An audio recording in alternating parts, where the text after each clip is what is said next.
Hello, everybody, and welcome. I'm Aurora. This is Lessons for Full Spectrum Humans, October 24th, and now fully diverging from the syllabus because we have very important, salient to the moment things to speak about. So really the stuff that we've been doing in previous semesters and everything that's recorded in the textbook is very valid and very worthy. That's kind of like the foundation looking into things so that we can understand the events that are going on right now. And the best information that I have to share is not anything that is canned and preserved from previous semesters. It's this fresh stuff that I'm getting right now because that is what absolutely relates to our existence and our journey and our struggles individually and collectively. As last week I said in advance, usually very family friendly, and I like to make sure that this information is also oh my goodness, I try to make sure that I'm smooth and understand everything myself before I try to talk about things. This is the raw, uncut lasagna, and I will also use strong language. So this is not necessarily the best introductory point to start. It's really aimed at people who already know me, know my work, and know who I am as a person. And also maybe not the best for every family member. Maybe a little bit better to have them watch some of my other more formal presentations. So thank you. And also you understand I drink a lot of water or juice during my marathon event here. So I got really wonderful feedback from a lot of people who watched last week's presentation here or conversation here.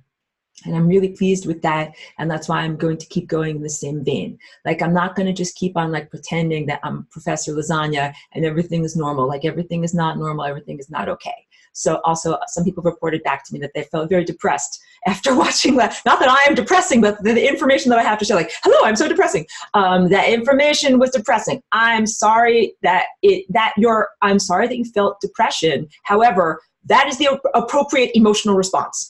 I'm actually gratified because it's kind of if you were my friend and I'm telling you your husband is cheating on you, he's a piece of shit and he's cheating on you, then, and you're Aurora, that made me feel rather depressed. Good, it should make you feel depressed. I'm very sorry to be the bearer of bad news, but this is what is going on. So I will warn you similarly, this episode might be somewhat depressing. Grab your security blanket, suck your thumb, rock in place, whatever you need to do. Yes, this will also be similarly depressing because what I have is more of my own direct perception of what has been going on in terms of limiting our consciousness right at this moment. So, I've spoken in previous semesters in broad terms. This is the general stuff. I think boss is coming over here. Come on up, boss. The general stuff oh, what's wrong with our planet? Oh, what's wrong with our bodies? Come on up, you can do it. Or she might just sit on her own little chair where I have all of my stuff piled here. Yeah, it's easier to speak in generalities. Hey, I know you've got your little guy over there. I just want you to make sure, thank you. I don't want to have to be, because, something I'm going to talk about things that are actually, whatever, they're concerning things. And so, yeah, I have to use sometimes the emphasis and hyperbole of language that would be considered rude. So I don't want to have that go into your little guy. We love our young baby lasagnas. Good. Well, I try to rein myself in when I see someone on camera then. This is all about what is going on in terms of limiting our consciousness. And it is something that is not okay. And it's not something that I'm speaking about in generalities. Thousands of years ago, our planet came. And, even when I do my semesters, I'm very cautious of always making sure that we put that at the end of the semester, because that's not a good truth bomb to drop right off. Hi, how you doing? Your planet's been horribly invaded. You've been mind raped. Your mind is not your own. Your body's not your own. Let's have a glass of Chardonnay. That is not how you start things off. So in my class, I always started off focusing about love and getting us up to the sense of having a strong foundation that then when you start to see these things with insight, that you have the foundation to withstand it. So the people in this class, I admire, respect, and appreciate your efforts here. You're the people that have enough love, which could be considered a form of wisdom or maturity, a strong stance that if you hear stuff, if you see stuff, if you perceive stuff, you're not going to do something crazy. You're not going to claw your own face off. You're not going to become violent to yourself or others is what I'm trying to say. You're not going to go bananas and stab somebody. That I never advocate for any kind of thing like that. So I've always been very cautious in the way that I talk about these things. And I'm always talking about also solutions, lasagna-based solutions. So when I also joke about how depressed I'm going to make you depressed, but then also I do have solutions and messages of hope. But I gotta drink more. It is very much figuring out that someone in your life is being untruthful in whatever way, a spouse who is untruthful or something like that. And it is so much better to face the facts than to be taken in. I was joking to myself, I would describe it like a mafia wife. you know, like mafia wives, they kind of know like their husband ain't up to no good and something is going on, and, you know, coming home like with blood on their clothing, but it's like, oh yeah, I just live a totally perfectly normal life. So yeah, no, this is not a totally perfectly normal existence. Don't be a mafia wife. Don't be afraid to actually know what is going on behind closed doors. So this is what is going on. So I'm really responsible, even in having a conversation. Like last week I said, hey, let's portray this as a conversation. Thank you, Susan, because I don't see everything. I don't know everything. I'm really at the same, like, you know, usually I'm a teacher or a professor because I've already done the studying and now you guys are new to it, so I'm teaching you. But at this point in the painting, reality is completely in exploration. Like we have gotten to that lasagna moment or that transcendent moment or that transformative moment where everything beyond this point is unexplored. So I can't pretend to be the expert. This is really much more of a conversation. But I will tell you that my turkey timer is going off. And I point to my head all the time. Let's see if we can get the light so that you can kind of see it. Last week, it was pretty prominent. This is like, you know, when you do the turkey on Thanksgiving, the little pop-up timer tells you the turkey is done. My pop-up timer, like, it is super popping up. And my timer in my internal sense is saying like, yes, the moment is now. Like, I don't think that my turkey timer can pop anymore. And so that's the beginning, I would say, of my conversation that I've had. So even in leaving our class last Thursday, I'm never sure, like, how is time going to flow? What are we going to experience it together? What level is reality going to be? I'm never sure if there's going to be another class next week. And so I was hoping, like, okay, what is the experience going to bring? Is this going to be like respite? Like, because I was talking about the sun simulator, that there is essentially something that's going on that is blocking out our our natural, or the ascension energies that would be flowing to us naturally if there weren't these unnatural impediments. So yeah, I'm always thinking, yeah, at any moment like that could be rectified, and then we can all have that experience of becoming non-physical, semi-physical, what this is going to be. So over the past few days, since our last class, it's been very, very difficult for me to do my usual levels of insight. Usually, you know, I do sun gazing with the real sun, and I'm able to think and learn new things. And it seems like after that false ascension experience, now it feels like the fake sun is just on full blast. And literally our weather here where I live has been unseasonably hot and like fryingly hot. And so it's end of October here. I'm in Southern California, and you know, it's ordinary to have like hot winds and stuff like that, but it's been as hot here as it is in the middle of the summer, again, with that sense of unnatural brightness and fryingness. Like, it's fine as soon as the sun is below the horizon, but as soon as the sun comes up, there's like the regular sun, and then there's something extra and not good on top of that. So I'm going to do a very nonlinear presentation. You guys will totally stick with me. Let me just draw it for you. Thank you, Pedro. Pedro, I truly appreciate you. Truly appreciate you in the class. Pedro says I'm showing my true self, which is a unicorn. That is right. I'm genuinely a flying rainbow unicorn lasagna. Let me go draw this out for you.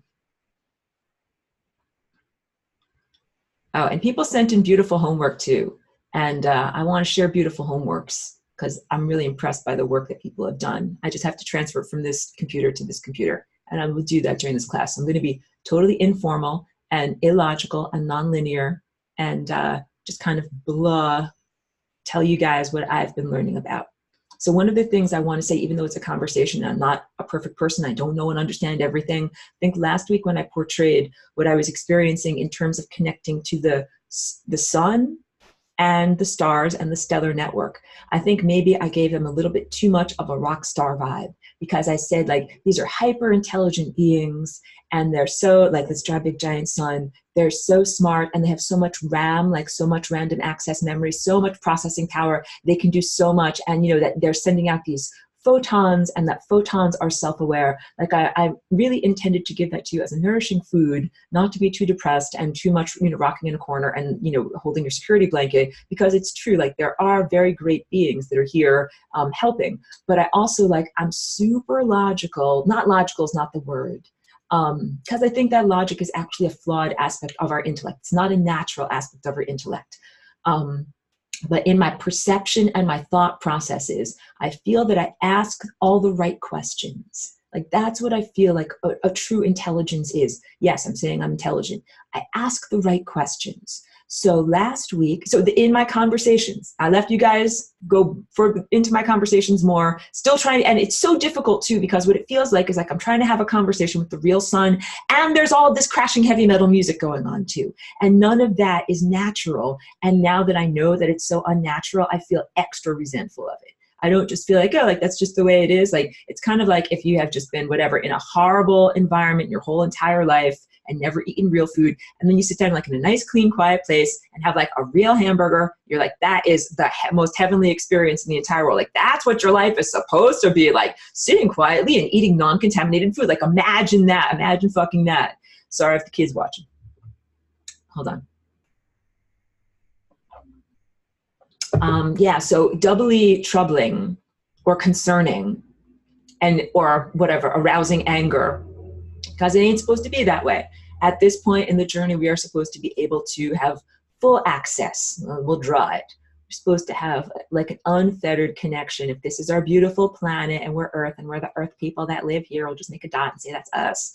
We're supposed to have this beautiful unfettered connection. But last week I was drawing this as kind of like a shield that shields out the sun so that very little can come in, and that also there's like an internal biological shield that you can't get past because it's inside of you. So it's not just a question of removing an external umbrella, but also removing some internal thing. But I got more of an understanding of exactly like what is going on in this zone.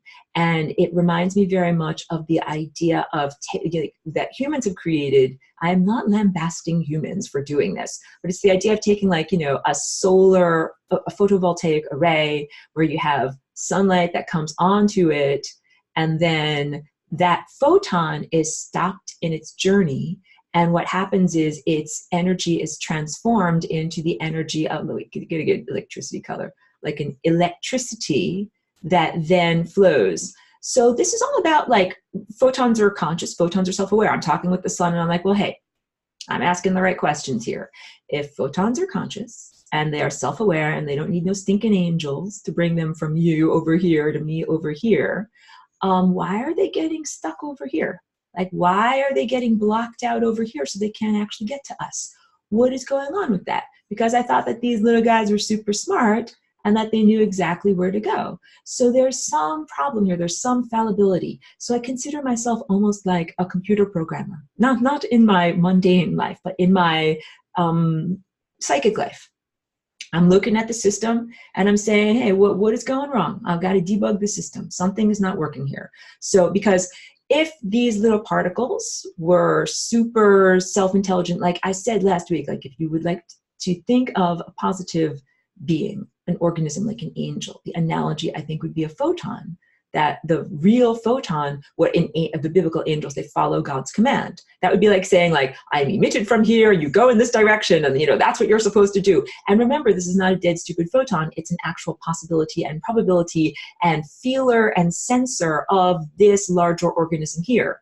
But I think what I misportrayed is the idea that these beings are infallible. Stars are on a journey of learning. Just think of them as larger versions of self.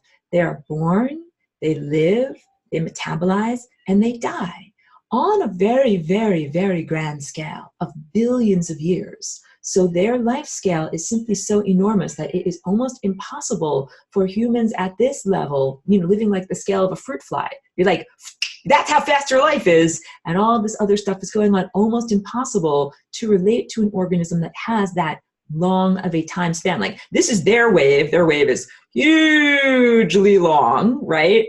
And your wave, let's draw a human wave, it's like you can't even see what's going on. It's really, really hard to match the music. So there's no like criticism in there. There's really real challenges in being able to relate in terms of scale. So there's size challenges in terms of being able to relate, and also time scale, like how big your consciousness is and how fast your consciousness moves. And I'm going to also talk personally to you because I say I'm a galactic walking. many people think like you are an alien, like an extraterrestrial, like one of those faces that's a triangle face with, you know, big giant eyes like this. I'm not that type of alien. And that type of alien, at best, I would say that's like a symbolic representation of otherworldliness or supernatural beings.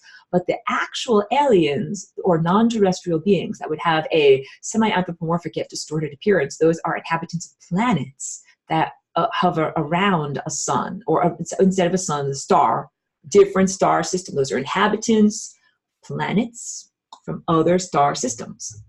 And I'm going to get into this too. The responsibility that stars face in terms of what they emit. Because stars are great thinkers and creators, like an artist in the sky. But it is not okay to create nightmarish realms. It is not okay to create like what I would call poop. The idea is to create these beautiful, harmonically, oh, I have my piano ready. Not going to figure out this time. Harmonically, loose wire, hold on, get this together.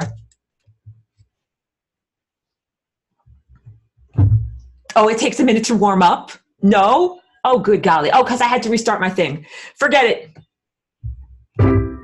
There you go. Okay. Oh my God. Harmonically, perfectly timed emissions. You know, let's say each one, because I said you passed the audition. Last week I ranted so much and I said, hey, if you become a star, it's because you've passed the audition. That means that you play your music perfectly like a virtuoso, like an expert. So you play your light. Light is like singing. La, la, la, la, la. I'm singing reality into being. And the things that you sing into being are the life that's on these planets and the events that are happening on these planets. And the starlight and the energy that is emitted is part of that. And yes, each particle is conscious. And so I'm kind of like, well, all of that sounds really wonderful. Why are we having these problems? You know, why am I in this little position having these problems?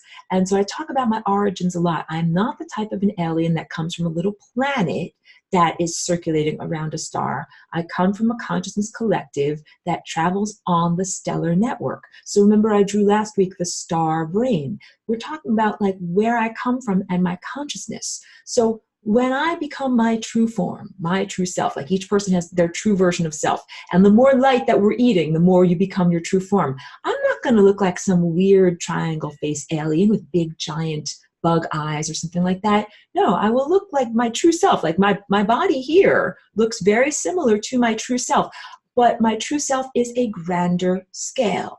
So the best way, because I want this to be really, really clear about who's an extraterrestrial, what am I, who is supposed to be here, who is not supposed to be here. The best analogy would be like if I were a large organism, like if you could shrink yourself down and go inside of a cell and like live as a mitochondria or something like that, to actually find out what it is like to get inside and live on a much smaller scale. That is what I am doing. So I am Aurora, a larger scale collective of consciousnesses that goes all around the stars. That's why I can't say, oh, I point to that star, that's where I come from.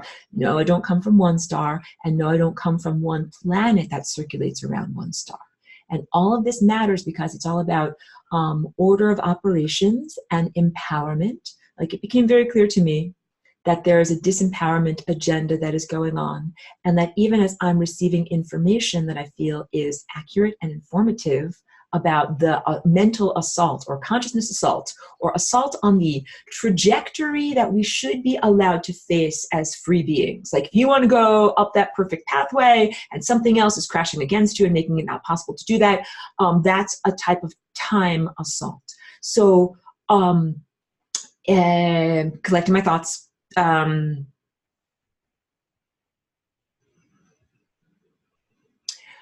As I've been learning more about this, I recognize that each one of us has to be responsible instead of putting that responsibility onto the stars. Like I didn't want to misportray them as perfect divine beings that are sitting there and have their shit completely together, and that we don't have to do anything and just like kind of, you know, sit like with a teddy bear and just wait for things. That is not what I actually think is happening. Because last week I said, and I got this out actually in a conversation with a friend that I came to understand through conversation. I don't think that the order of operations is like the idea, like the door on your cage will open, like that because the door on the cage is this technological limitation, that the sun and the stars will initiate this by removing the door on the cage, the technological limitations, therefore making it possible for you as a consciousness to travel freely where you want to go.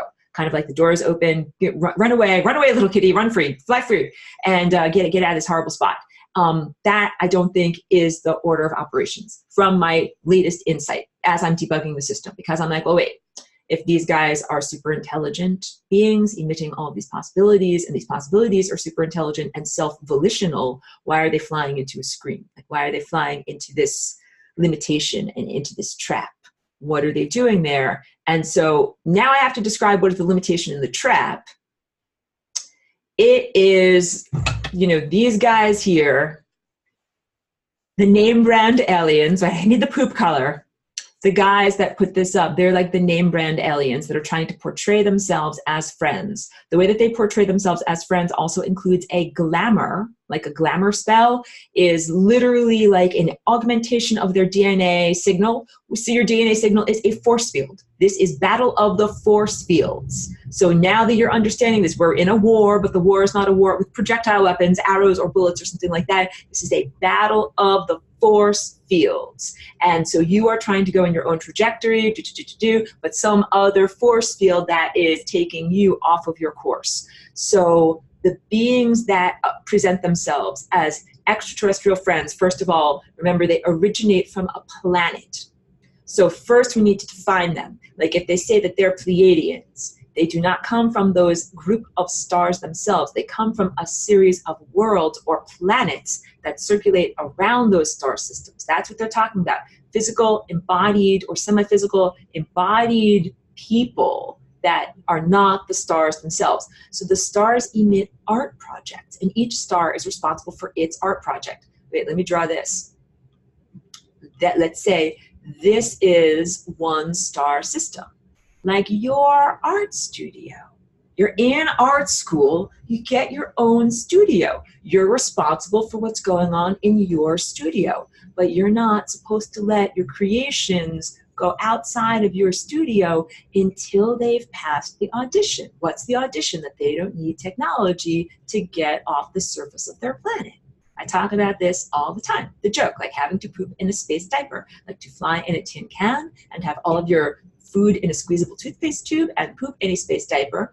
And also, like, I just face serious questions. I just don't want to go too much into the poop thing in space, but like peristalsis requires gravity, and supposedly these astronauts being in space, like I think they probably got space constipation because it's just very, very hard to make sure everything works, and they have to poop into this tiny little space toilet that has a vacuum cleaner on it. Like, none of that works. So the point is, if you want to do space travel the way experts do star travel, without technology, you got to transform your body, which is what we're all doing. And you transform your body into no longer needing plants that grow on a planet. So you don't have to grow your space potatoes and fertilize them with your space poops.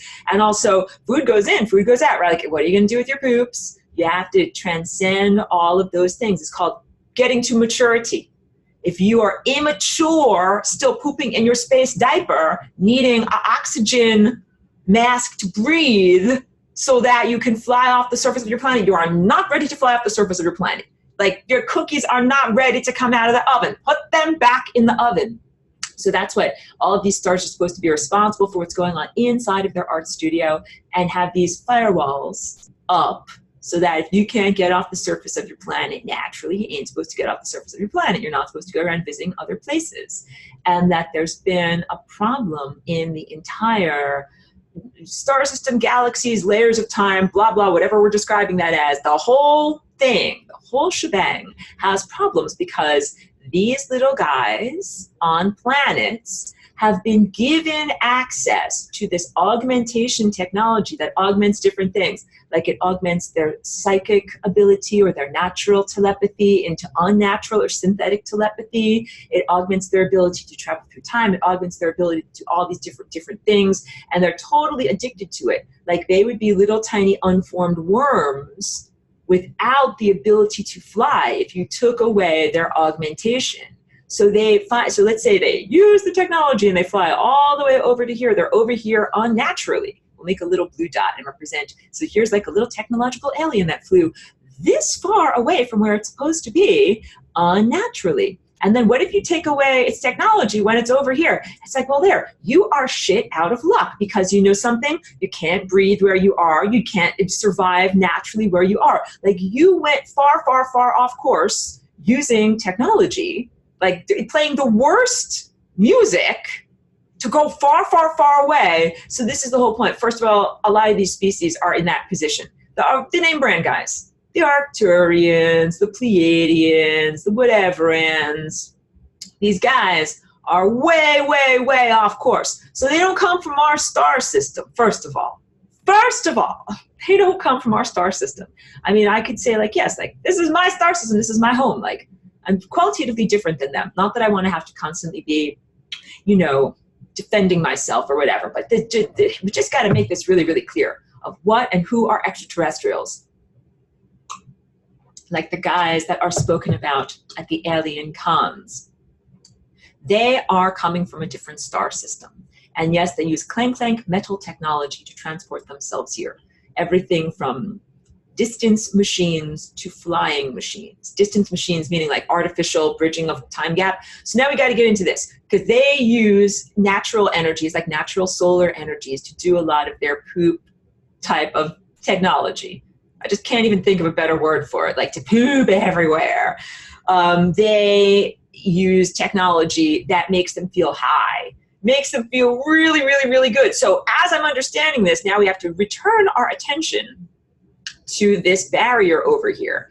You know, I described it last week as a barrier, just thinking of it like this is just like a shield. So, you know, things just can't get through it. Oh no, it's different than shield. It is similar to the trapping of light, like the same way that this photovoltaic array traps some light and then transforms it and turns it into a substance that can be stored and used later. And so it's kind of like stored up light. And the stored up light gets, you know, whatever I told you last week, doled out, but in tiny little increments, one little tiny increment getting on down here to the people. But what I want you to understand is that these guys, these name brand aliens over here, it's not just that they're blocking out your ascension like a big giant umbrella and that the light just goes nowhere or peters out or something like that. They're literally taking your ascension juice and eating it and getting high off of it. And they even make a fucking religion out of it. So they are getting high off of your stash. You are supposed to be using these ascension energies in order to naturally transform and heal and become part of the stars again. A spoiler alert, you know, you came from the stars and you go back to the stars, and this is what we are doing with this journey. They're totally getting high, and they feel when they use this stolen or misappropriated energy, they feel so divine, like that little blurb of false ascension that I experienced. And then all of a sudden you feel like, well, wait, the regular state here is so hellish and is so uncomfortable, and just a little tiny amount feels so good. Imagine what it would feel like if you had a full meal. Like if one breadstick is that good, imagine if you had a full meal. These guys eat a full meal every day, and that is also part of their false portrayal. That part of that glamour. They actually think that they're gods because they feel so good. I know I'm overacting again, but that's how they feel because they are stealing your ascension juices. So that's a big thing that I have to say. It's not just a physical barrier blocking out light. They are literally taking that light and eating it and misappropriating it, and they are using it to get high. And that part of that elevated state makes them think that they are divine, makes them justify their actions. They're not divine. The idea that they're like allowed to control reality. That's what I'm trying to say. Like when you feel divine, then you feel like, yes, like, of course, I am God. I'm divine. I'm supposed to be part of this script writing drama. Like I'm supposed to be doing this, except theirs is artificial. You got it? That stuff is supposed to flow to you and I. So I know, depressing, horrible to understand this. Yeah, that's our ascension energy that we're supposed to be using. Now, wait, maybe I'll just go back to my face. I think that there's a lot of misinformation in the New Age world that is designed to be like, there, dear, but it's all false.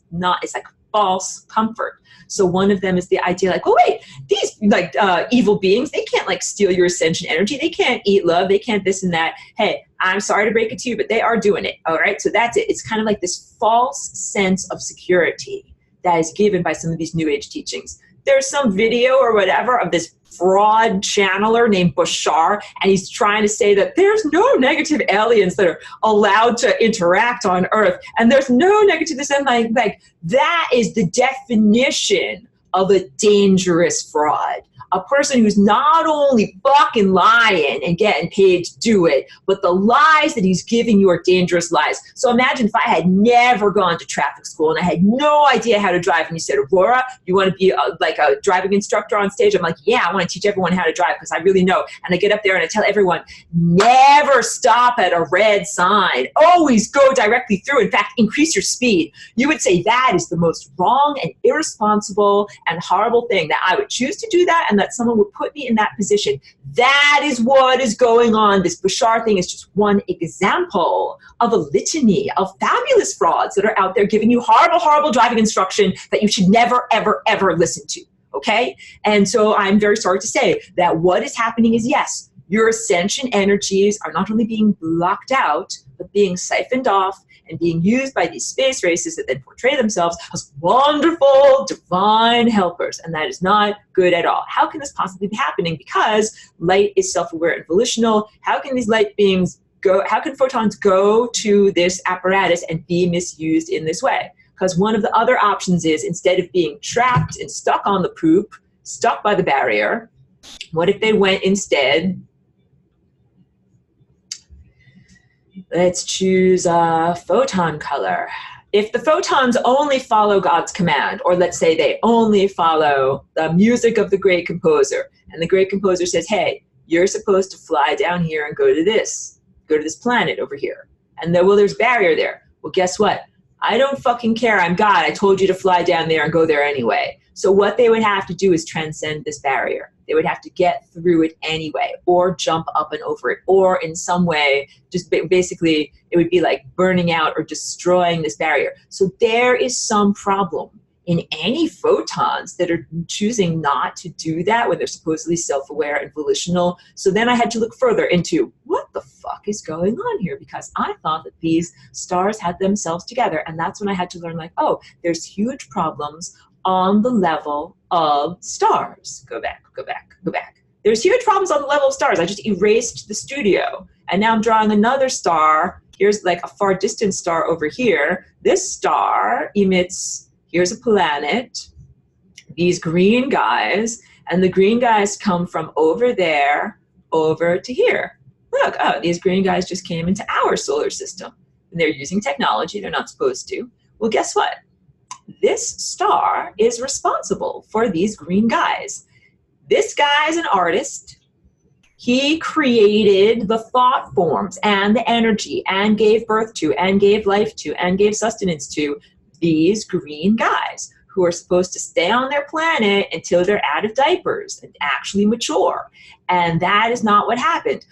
So first of all, what you also need to understand, the space races that use this technology to travel, they are really dumb. They are really, really, really stupid. They don't actually know how their technology works. They don't actually build it themselves. They requisition everything.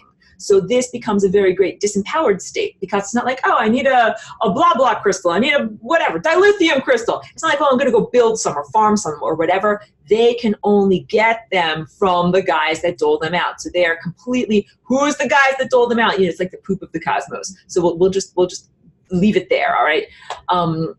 What I'm trying to say is they're not intelligent. If you look at one of these chemtrail spewing apparatuses in the sky, do not think that the beings that created it or that use it or that benefit from it are in any way intelligent. They're not. They don't know how to build it. They are just using it. It's just like a person who can drive a car. Whoop-de-doo, you don't know anything about a car. You don't know anything about injection molding or how plastic is created or metal is smelted or where your tires come from. You cannot recreate it. You know how to drive it. or operate it on a minimum level, and most people don't even know how to maintain it or repair it properly. These guys are not intelligent. They can't even calculate. They are a form of artificial intelligence. They can't even calculate. Think about that. I need to drink. Because humans that are organic look up to computers as being really great calculators. Like if you need something calculated, call a computer. You know, like if a human can do it, it's a wild super talent, like a savant. But if a computer can do it, you're like, yeah, that's normal for you. You're a computer. You're supposed to be able to do this stuff. Computers are very good with numbers. So these beings that are like, for example, the green beings that come from over here and they go over to here to a different planet. Those beings are, you know, they're used by and they use the technology that is this augmentation. They become part of that technology, but they don't actually get to be smart like a computer is good at computation or logic or programming. So they are illogical computers and who can't actually calculate. They don't know where their technology comes from. They don't know how to use it. They don't know how to, wait, they know how to moderately operate it, but they don't know how, do you understand? They're disempowered. The guys that you look up to that are going to give you free energy devices, those guys don't know how shit fucking works. But they're going to dole out shit to you. Like, you guys got to know that. And you got to know that they're stealing your stash. And you also got to understand that the whole reason why these kids can run amok is because mom or dad is out to lunch. Parents out to lunch. Like, why are these kids acting this way? Parents out to lunch. There's a problem with the star. There's a problem with many stars. There's a problem with any star that would not take responsibility for its creation. This is big. You send out waves, but then you can also draw back waves in. Wait, I should erase. Send out, but then you can draw back in. That is what, and we're talking about in time. That is what a star does. It sends out possibilities in time, this direction, but then it also can pull possibilities back in, things that you don't want. And I'm telling you about this when I do the lasagna dance. That sometimes it's generative. I'm doing stuff, I'm making shit happen, I'm doing stuff, I'm making shit happen, but then I arrange those tendrils, I arrange the spaghetti strands, I erase everything that I don't actually want to have happen, and I bring it together. And erasing is part of artwork. That even the marks of erasure when you are drawing a face in portraiture are considered to be part of the bringing forward of the form. You're an artist, you make shit happen, then you look at it, kind of squint, and you have to, that looks terrible, that looks like crap, and then you rewind or remove or augment. So the stars are constantly doing this, sending out, bringing it back in, sending out, bringing it back in. So there's a problem with any star that has sent out the possibility for an organism to utilize technology in this way, to become distorted in this way, and then to go and spread itself around to other stars, affecting other art studios, that all the stars are co-responsible. This is what I'm trying to get the idea, because last week I portrayed them as all having their shit together. Now it became clear that not all of them have their shit together, and if you're a being that is birthed, has a metabolism, and can die, you're here to learn. Like, if you're in the symphony of life, the stars are singing. They are part of the symphony of life. They are here to learn. So crucial, crucial distinction, because this is not about star worship or like sun worship. This is not about worshiping the container. Now I'm getting to the real lasagna here. This is really about the light that flows through that container. So there's a great composer that tells you when to play and what to play and in which direction to go. Hey, good to see you, Chloe. And this is what this is supposed to be. Each star is like a virtuoso musician, choosing the right notes, emitting the right stuff, being responsible for its creation, and creating very beautiful music that is harmonious altogether. I had to come here. Galactic scale Aurora, had to come here into physical body scale Aurora at the human level to rectify the faulty notes in the symphony, because these guys up here could not do it from their direction. They could not do what needed to be done. So there's a difference in the sense of like, am I supposed to be sitting around waiting for them to do something, because I had many conversations where I yell at them. If you think I am harsh in my language here with you guys, oh, you should only hear my telepathic language with them. No, I call them every naughty word I possibly can. I'm kicking their asses. That's what I'm trying to say. And so my friends who know me in life, they know that I'm like the ass kicker. It's like, when it's time to do something, like, we need to do this now. Like, I am the responsible person that says, we need to get in the car, we need to do this now. And everyone else is like, woohoo, like, we're drinking beers. I'm like, we are going to be late. We need to go. Which, you know, like, maybe I'm not the most fun at parties. Maybe these two things are, these new whatever videos that I'm doing are depressing or whatever. But I try to get everybody so that you don't miss the beginning of the movie. Get there on time. Wait, let me drink. Oh, someone's sharing Bowie lyrics. I love David Bowie. I'm a different type of extraterrestrial, though. It's not like a star man that came from a planet around a star. A star man, a star person, that's actually a star. So stars are not perfect in the sense they always have something to learn. There's something to learn. That doesn't make you evil. So I don't want to portray the stars as evil. They are not evil. They're all really good virtuosos. And they're not the divine. They're not what we would define as God. They're on a journey to learn, just like you and me, everyone who's in this class and who is very wonderful, and I'm happy that you're here. We are on a journey to learn. And of course, I have to say, like, the people that are in this class, because, you know, I spoke about some people that are only here in this realm to feed their appetites or fuck things up for others or sit on the couch and eat potato chips. Like, not everybody is doing it. But the idea is that after you get out of this realm, you've passed the audition. So you know that everybody that's up in the level of being a virtuoso, like, if you pass the audition and you're in the symphony, like, you're good, okay? There's nothing about that. So we can presume, yes, they passed the audition. These are all worthy creatures, worthy organisms, worthy of being at that level of loudness. Like, they think very, very, very loudly. And you don't want someone who's a psychopath to think really loudly. That's unfortunately what the technological infestation does. So here's a good thing, pardon me. There is really only one psychopath in this dream. There is not like 10 million things that you have to fight off, 10 million evil people, 10 million evil or whatever. There's really only one evil fucking dick-faced psychopath that has been inserting itself into various different hand puppets throughout time. So that's all you really need to know. And if you can deal with that asshole, then, you know, you can really have this beautiful symphony. So the stars were not able to do what needed to be done from their perspective, from their scale, and with the movements in time available to them.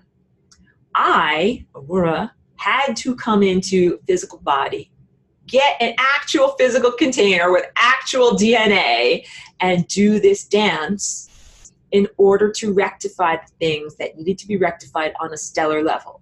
Ideas such as, let's go back to this drawing. You know, I tell you all the time in this class, even though this isn't like regular class, but the beings who emitted themselves not on a bridge of love. So as I'm talking with the sun, and I'm saying to the sun, well, hey, like, all this light here, let's just get like a light color. All this light comes through you, all this light comes through you, all this light comes through you, is all of it's supposed to come through you. Because remember, the sun is like a portal or a doorway for consciousness. And so where does first of all, big questions, where does the light come from? The divine. So the hopefulness that I have, and I'll keep on reaffirming that throughout this presentation, there is hope. God or the divine is very, very real.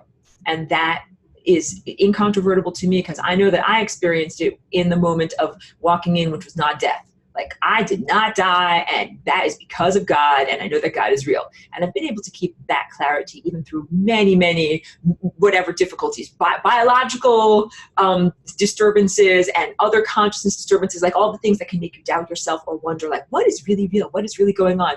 I've always known, like, God is real, but God is not synonymous with the stars. I would say God is the origin of where does consciousness come from? Who invented consciousness? Who even thought of all of this? Who made this possible? Great conductor, great composer, great creator of music. Stars are musicians. They did not create consciousness. So the photons, science, dead science says, oh, light comes from inside here, like from inside of my belly, and then I stick it out like this. But really that light comes from a source, comes from a place out here, and it's flowing through the stars. So this is very new ideas to me, but the idea that maybe all of this light that comes to a star, maybe not all of it is supposed to be emitted, because if some of it is going to be emitted and go over here and be stolen, my stash is going to get stolen by that dick-faced asshole, then that light, and then it's going to empower them to do this crap over here, that is not a piece of light that should be emitted. So maybe this musician over here has to consider things differently as these possibilities flow into it. Which possibilities should flow out of it? Which possibilities should be manifest? How should this energy be, how should it flow throughout the galaxy? How should it flow throughout time? So I want to tell you about a bunch of different things. Some of the words I'm going to use are science words, like electromagnetism and speed of light, but we're really moving beyond the description of the cosmos that science you can use, because there are a lot of inconsistencies and ignorances in the present,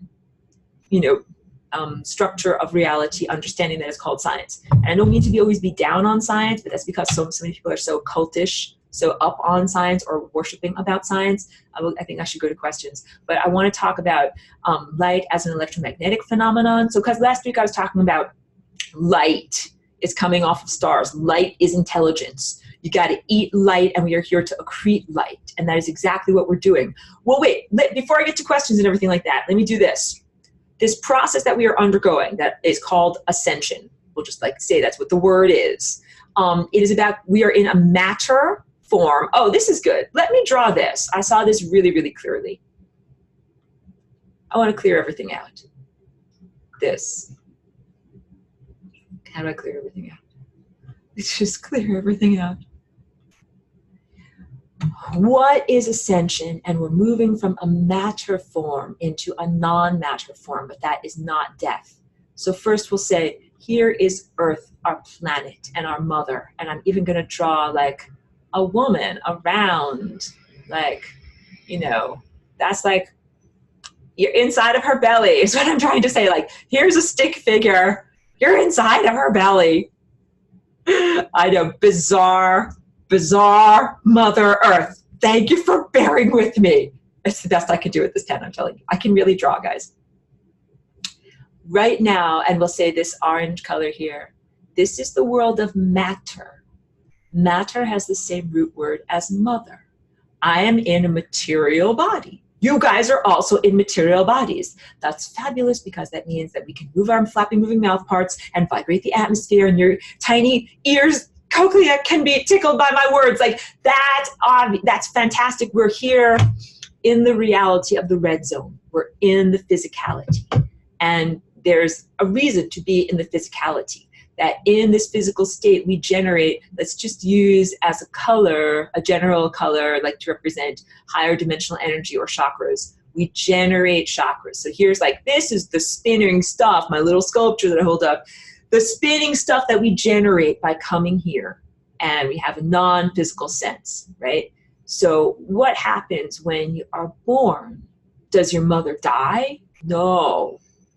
Don't have to do. How about when you're born? Do you never see your mother again? No. How about when you die? When you are born, do you still see your mother, and does she still kind of do the same thing for you that she did for you when you were inside, but now you're outside? Yes, that is exactly what happens. So right now we are, encased in matter. We're in our mother. And we're having these experiences that are analogous to what we will experience when we are not in matter anymore, but they're not exactly the same. So when you're in the womb, you breathe amniotic fluid, but it's not the same as breathing air. And when you're in the womb, you receive nourishment from your mother's circulatory system, but that is not the same as digesting your food. And when you're in the womb, you can move around a little bit, but you're kind of stuck in there. You're like, this is very small and cramped. I can't really move that much, right? At least, when you get to the end. And so what they say is that what it encourages babies to get born is that there's not enough food inside. They're like, I'm hungry, and it's more I need more food than I can get. That is coming to me in my umbilical cord. Your needs for food and growth outpace the available resources. And that is what we are at that point in terms of leaving the physical and our needs for light. We need to eat light. We need to eat light that is solidified sunlight. I don't have a food. My juice is solidified sunlight, even though it's liquefied right now in my cup. It is light that has been turned into matter so that I can eat it with my matter body, but we know that we're actually eating light. And also do sun gazing, the ingestion of light consciousness intentionally in partnership with the sun. That's like playing along. Play some music with the sun, eat the music of the sun and become a part of it, and it becomes a part of you. That's it, it's back and forth. So believe me, I've learned a lot and gained a lot of energy and nourishment from the sun, like my parent. And also, I gave to my parent. This is big. I have to emphasize this because I know that we're in this realm that is like a very inverted or unhealthy realm or whatever. But a lot of people think like, babies only take, take, take. Babies only take, take, take, and everything like that. No, babies don't only take, they give a lot. They give a lot to their parent. Babies give a lot, first of all, on the biological level to their mom, even when they're gestating in the womb. They give things like healing and stem cells that help keep the mama alive so that they can do this birth together. But also, like, babies are like little tiny external battery packs. You know, if you ever, like, I used to be a professional babysitter. Like, you ever need a lift or whatever, like, just give a baby a hug. Like, oh, hug a baby, hug a baby. You feel instantly better. That's because they've got that wonderful connection to life force energy. They're like little battery powers. And I want to tell you about what's going to happen in moving from physical to non-physical.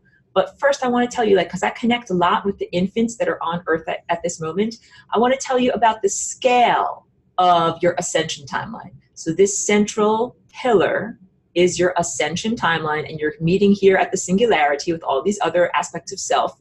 Let me change the color so you can see this better. This length of time can be 1 year. That you can do the ascension, this transference of consciousness, even if you're only 1 year old. That is pretty amazing. Because someone asked me, but what about babies that are just born? You know, kind of the sense that, like, you'd have to live up here, like one of these timelines, get to be 9 to 9 years old, and you've got long hair, and then you're ready to ascend. No, you do not necessarily need to do that. A child that was born within the past 365 days, I mean, like, I'm not limiting it that. You can be born on the ascension day. Oh, let's talk about that. So this time scale could be, this could be 50 years, could be 45 years, could be 2 years, could be 1 year, it could be 1 day. There can be a child that is born here and lives for 24 hours and then makes it here. That is that ascension day. That is going to happen for that child. So think about that, that what it means is the time scale is changing, just like because of time dilation, and we'll get into the speed of light and all this different quantum type of stuff, but just understand that as we move faster and faster and faster, time flows at a different rate. So this 1 day of ascension for that that baby that is born on that day, its very first day of life, contains all of the minute life lessons that would be learned through an entire long 50-year process going up like this. All of the ups and downs, all of the struggles, all of the this and that's condensed, just like I was telling you last week, that because the time dilation phenomenon is happening on our planet right now, and we are somewhat out of sync with the rest of the cosmos that is getting access to more of these ascension energies and is speeding up. You think that you're stuck in traffic for 1 hour, but it's really a millennia, according to how much time is going by outside of this time bubble. So that's what I'm trying to say, that when we get, because we're approaching that singularity or that source or that destination or that culminative moment, that as you're getting closer and closer there, time does speed up or change its rate. There's different contexts depending on how fast you're moving. So that little baby was already born at like 99.9 light speed. You came out of the womb. Wait. Let me show you where I'm talking about. You came out of the womb over here, like already moving so fast like a rocket ship. And then the 24 hours that you lived, that one full day up into the moment of becoming non-physical, was enough to be able to do that. So that is a pretty amazing thing. I can't think of a better analogy, but okay. So that's like to reassure you This process of being born is not the death of the mother. It is not the death of matter. It is not the death or removal of your material self, the red layer of self. It's not like you just become Oi G Biv. You stay Roy G Biv. You are still a full rainbow being, but you are no longer limited to only the world of matter. Because now, can I rewind this? Yes. Let's draw this thing over here. This thing has always existed over here. Even though you think that it's over here, this is all your non-physical stuff. These are all the paintings that I always show you guys.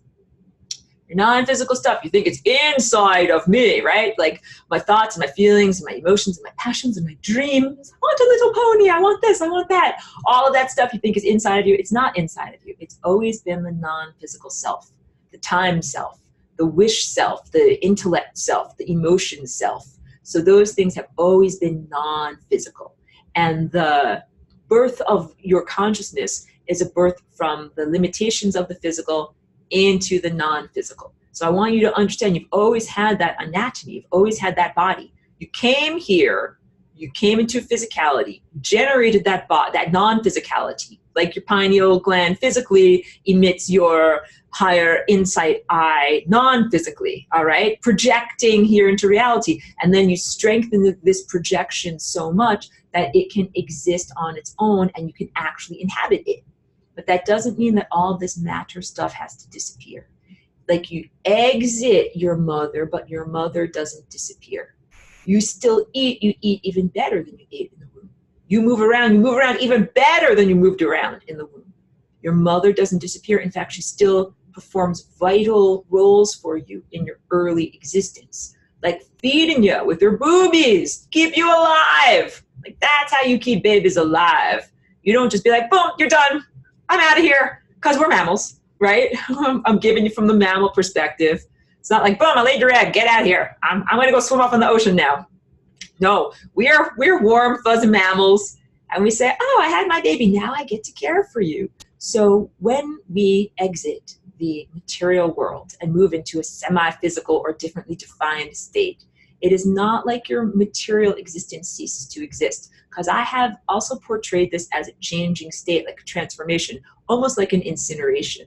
Changing state from solid to beam of plasma without having to go through the intervening, chemical explosions of incineration. So that's how I've portrayed it, like kind of like a very clean cremation. But that is not what it is. And I also say that your physical body is the fuel that helps you to do this quantum leap and do this jump. And that's true, but I don't want you to think like, oh, so I'm just going to burn my body up and I'll leave behind not even a cinder of ash because it's such a clean burn, and then I'll only have this. No, you're not going to become Oi G-Biv.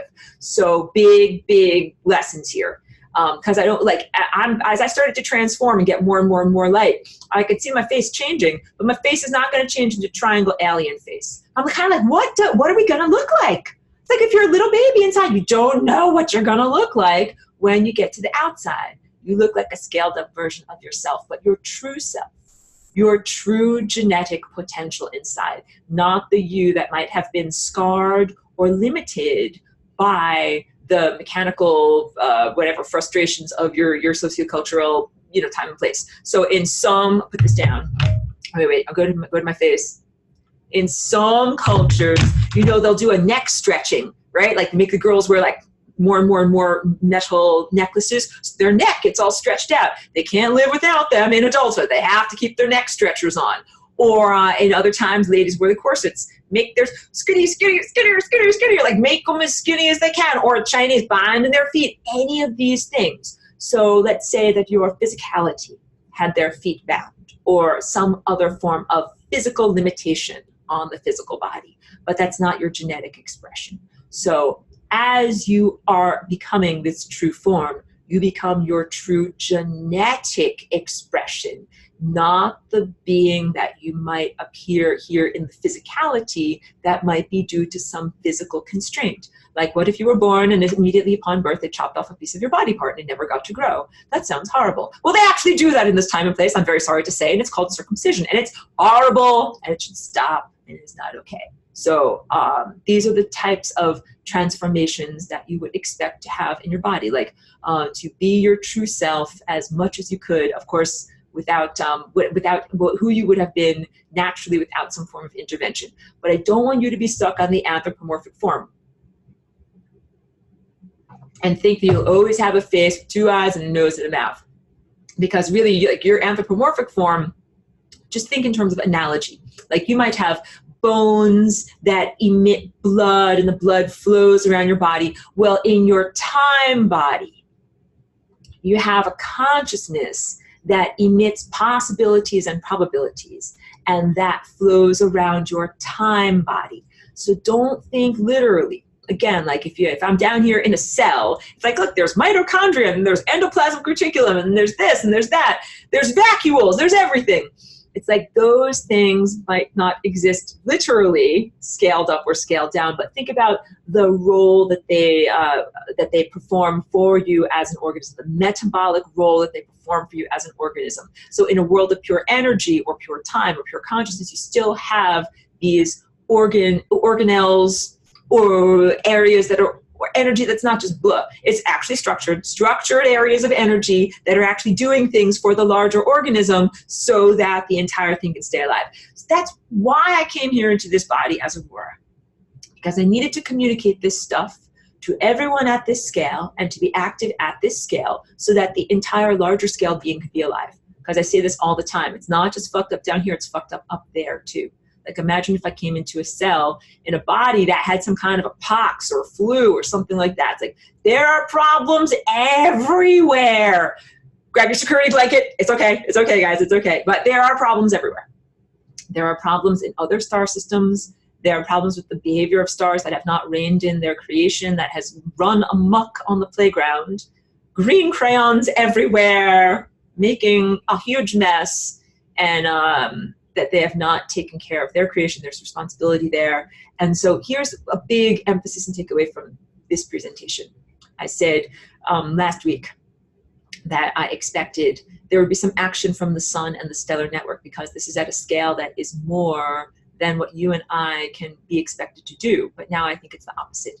Now I actually think that we are stars that have come here and embodied into these physicality materialized forms in order to do things that we couldn't do at a larger scale, seemingly with more power, but that we have this creative power here that we're not supposed to say order of operations goes, first the stars burn out the techno shield, then the light can actually flow to us, then we can transform into our true selves and the cage opens, and then we can, be on our journey, our true journey through time, which does not necessarily mean, leaving the planet in a space diaper. It only means transforming. Like, this is so what I'm trying to say. Back to leaving, the idea of leaving the planet, flying off of it physically, like a fly flies off of, a wall or something like that. That is not what this is. The planet is the consciousness vehicle that we have been flying along with for a very long amount of time. So it's a question of being able to become independent of the planet. Like, you can become independent of your parent. You can become also independent of your physicality. It does not mean your physicality disappears. So, because this is, I'm trying to say, the new age thing. People think like, woohoo, I'm going to go out of my body and just stay out of my body. No. In fact, I think it's like not that healthy if you're like, I want to get out of my body. Like, I don't like my freckles. Like, I don't like my this. I don't like my that. I want to get out of my body. No, because your body and everything that you've done in your physical existence acts as like the foundation of everything that your non-physical consciousness gets to experience in this moment of expanded consciousness. So it's very much like there's a movie called Interstellar that's not the best movie in the world and not the best actors in the world. So if you don't want to see the whole thing, that's fine. There's just a couple of scenes that are worth watching where maybe look for like a compilation. He's behind the bookcase.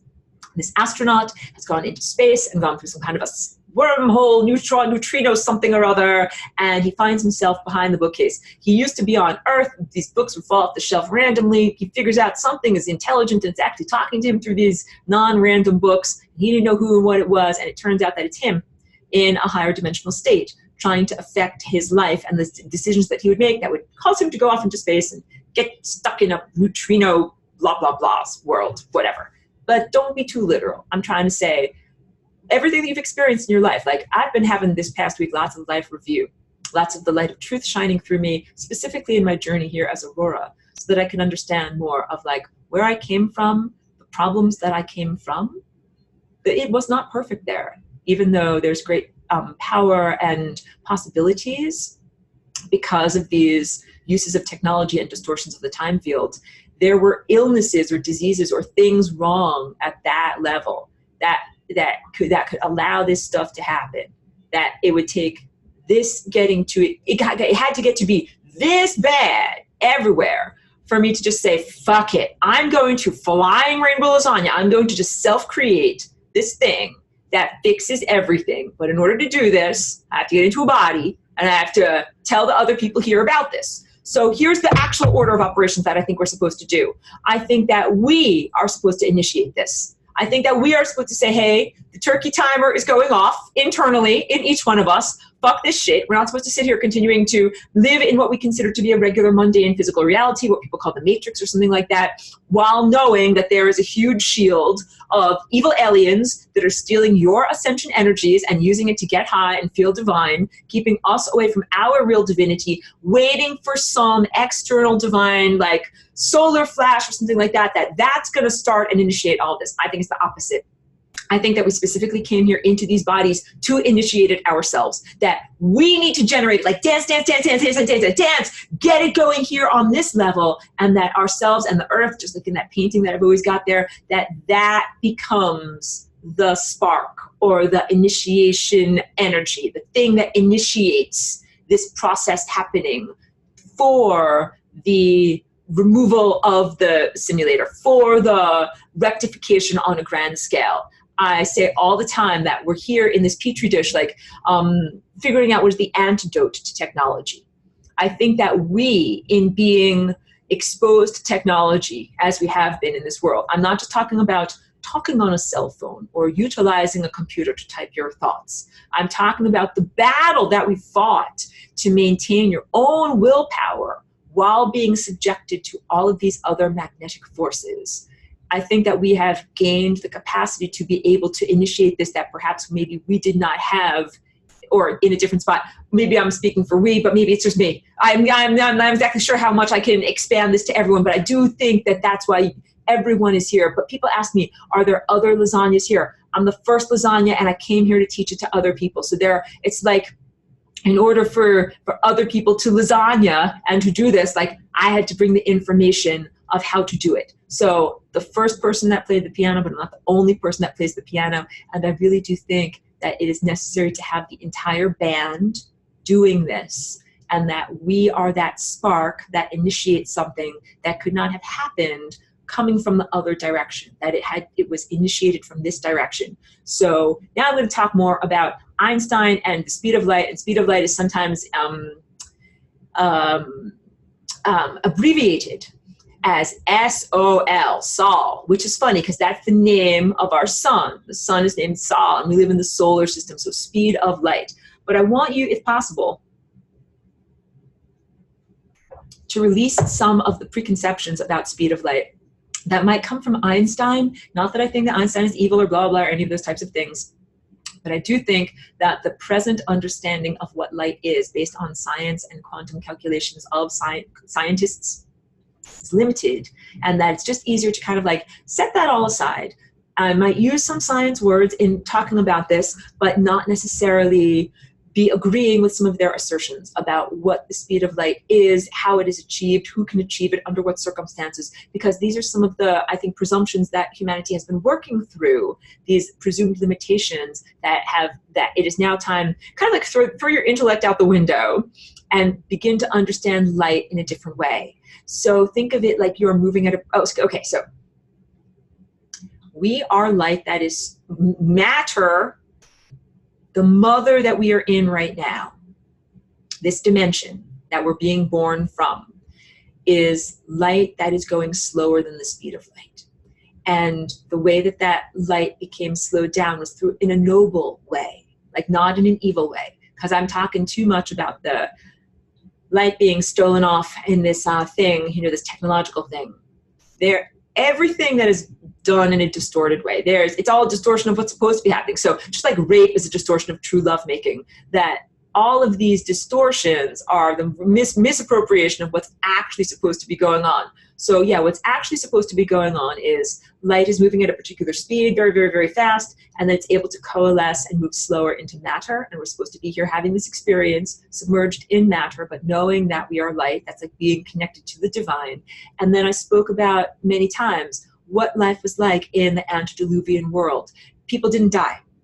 Nobody hit the membrane of death in order to end this chapter of their existence or move into a different realm, which is really what this process of death is like. They did not decompose. It's not like they left their physicality behind and it just, you know, pooped out and, you know, fell apart and became a skeleton and then decomposed further. No, that is not what happened. Their physicality was transformed into pure light or pure energy. And it still exists in time. So the vortex of time where you lived as a physical being still continues to exist, even as you transcend that existence into a being of pure light, which is consciousness, which is awareness, which is intelligence. And in using science words, light and the electromagnetic phenomenon, they're all one thing. They're all connected together. So the light that we see come into our physical eyeball, the photons, are related to electrons and to that electron jump, that leap, that quantum leap from one shell to the other. If I draw it out, what happens? How is according to science, how is a physical piece of light emitted? If this is the this is the nucleus of an atom. This is the first electron shell of an atom. And this is the next electron shell. So we are like this little electron here. And what we are going to do, I talk about that quantum leap, get lots and lots and lots of energy, got to get lots and lots and lots of energy and get really, really, really, really, really excited. And then, boop, you jump. Except you jump kind of like through time. You don't walk slowly across. You just blip out of here. I'm making an X, out of there and boop, into there. You just blip out of reality. And so that's getting higher. And how does an electron do that? By eating a photon. It takes a photon into it internally, essentially unmaking the existence of the photon, the light, but gaining the energy from the photon. And then that electron can get super excited and go into a higher electron state. What happens when that electron goes from a higher electron state back into a lower electron state? Bloop, it just blooped out of there. Just blooped from the higher one to the lower one. What happens? That, according to science here, is the emission of a photon. Pow, I just emitted one photon. Here's one little photon. So the light that we see and that we experience here, according to the description of science, is part of the phenomenon of electromagnetism. It involves electrons, and we also understand that as electrons flow in a wire, they create the complementary the magnetic field that surrounds it like this. And I spoke last week that the intelligence, electricity is like intelligence, that light is like intelligence. What I would like to say now, and that's truthful, is let's say magnetism is like will. Let's draw this just a little bit more. Say this magnetic field that surrounds the electron as it flows in a wire is like a willpower, and that we can exhibit willpower through force fields in exactly the same way that a large magnetic object can.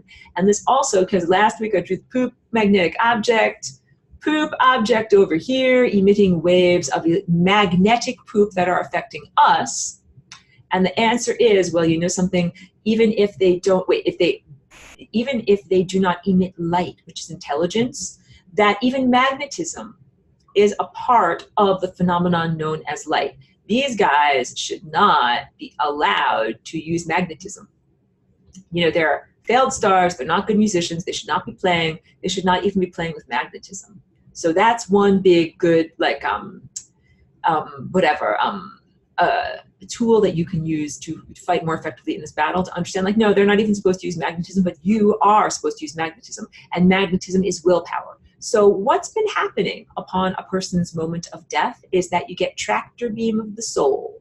Tractor beam of the soul is like, if you are this little, we'll just repurpose this little blue dot. Sorry, this little, here we go. This is you. You just dead. You dead now. And you want to go off in this direction and fly free like a little butterfly. But what happens is tractor beam of the soul, tractor beam of the soul, and instead drags you down all the way over to here, which is just not your trajectory. It's not your flight path. It's not where you're supposed to go. And this is, again, depressing and horrible. It's not the way it's supposed to be. Tractor beam of the soul is done via like a technological-based manipulation of the time field. That is, what is called satanic technology. This is the beings that use this technology. They get their energy to do this from the misery of living beings like you and I, from humans. Same thing with the Pleiadians and the Arcturians. They're getting all of their energy by making us miserable. And let me also go to my face. But I'm going to get back to, I'm not going to forget about this stuff with being born. But I have to talk about the Satanists versus the Luciferians, or basically the Rock'em Sock'em robots. So it has appeared that there are like the rapists, cannibalist baby eaters, and then there are the technologists, kind of like two separate camps. One that wants just to behead and eat you and suck your blood, and one that instead wants to turn you into wetware and virtually suck your blood for many, many millennia. Like, that's even kind of worse and more grotesque. But so it's instead just like, oh, like an axe murderer just wants to hit you with an axe over and over, and then you're dead once, right? But then if you're really, really psychopath, then you're like, I don't want to just kill you once. I want to kill you over and over and over. So let's turn you into wetware, upload you into a virtual reality, and then I can bludgeon you over and over and over. So that's that level of psychopathology. Satanists and Luciferians. And the Luciferians, these transhumanists, they will present themselves as divine beings who want to set you free. But that's clearly not truthful. And same thing with the Pleiadian, Arcturians, the other technology-using space races, that they will say, number one, I'm not a bad person. I just use technology. It ain't my fault. I got it from my ancestors. I can't live without it. We have to do it this way. We've done it this way for many, many years. They would never take responsibility for what they're doing. And they always think that they're just on the verge of being cured. We can just get enough energy, we can be cured of our addiction, right? That's what they think. But that's totally bogus and false and wrong.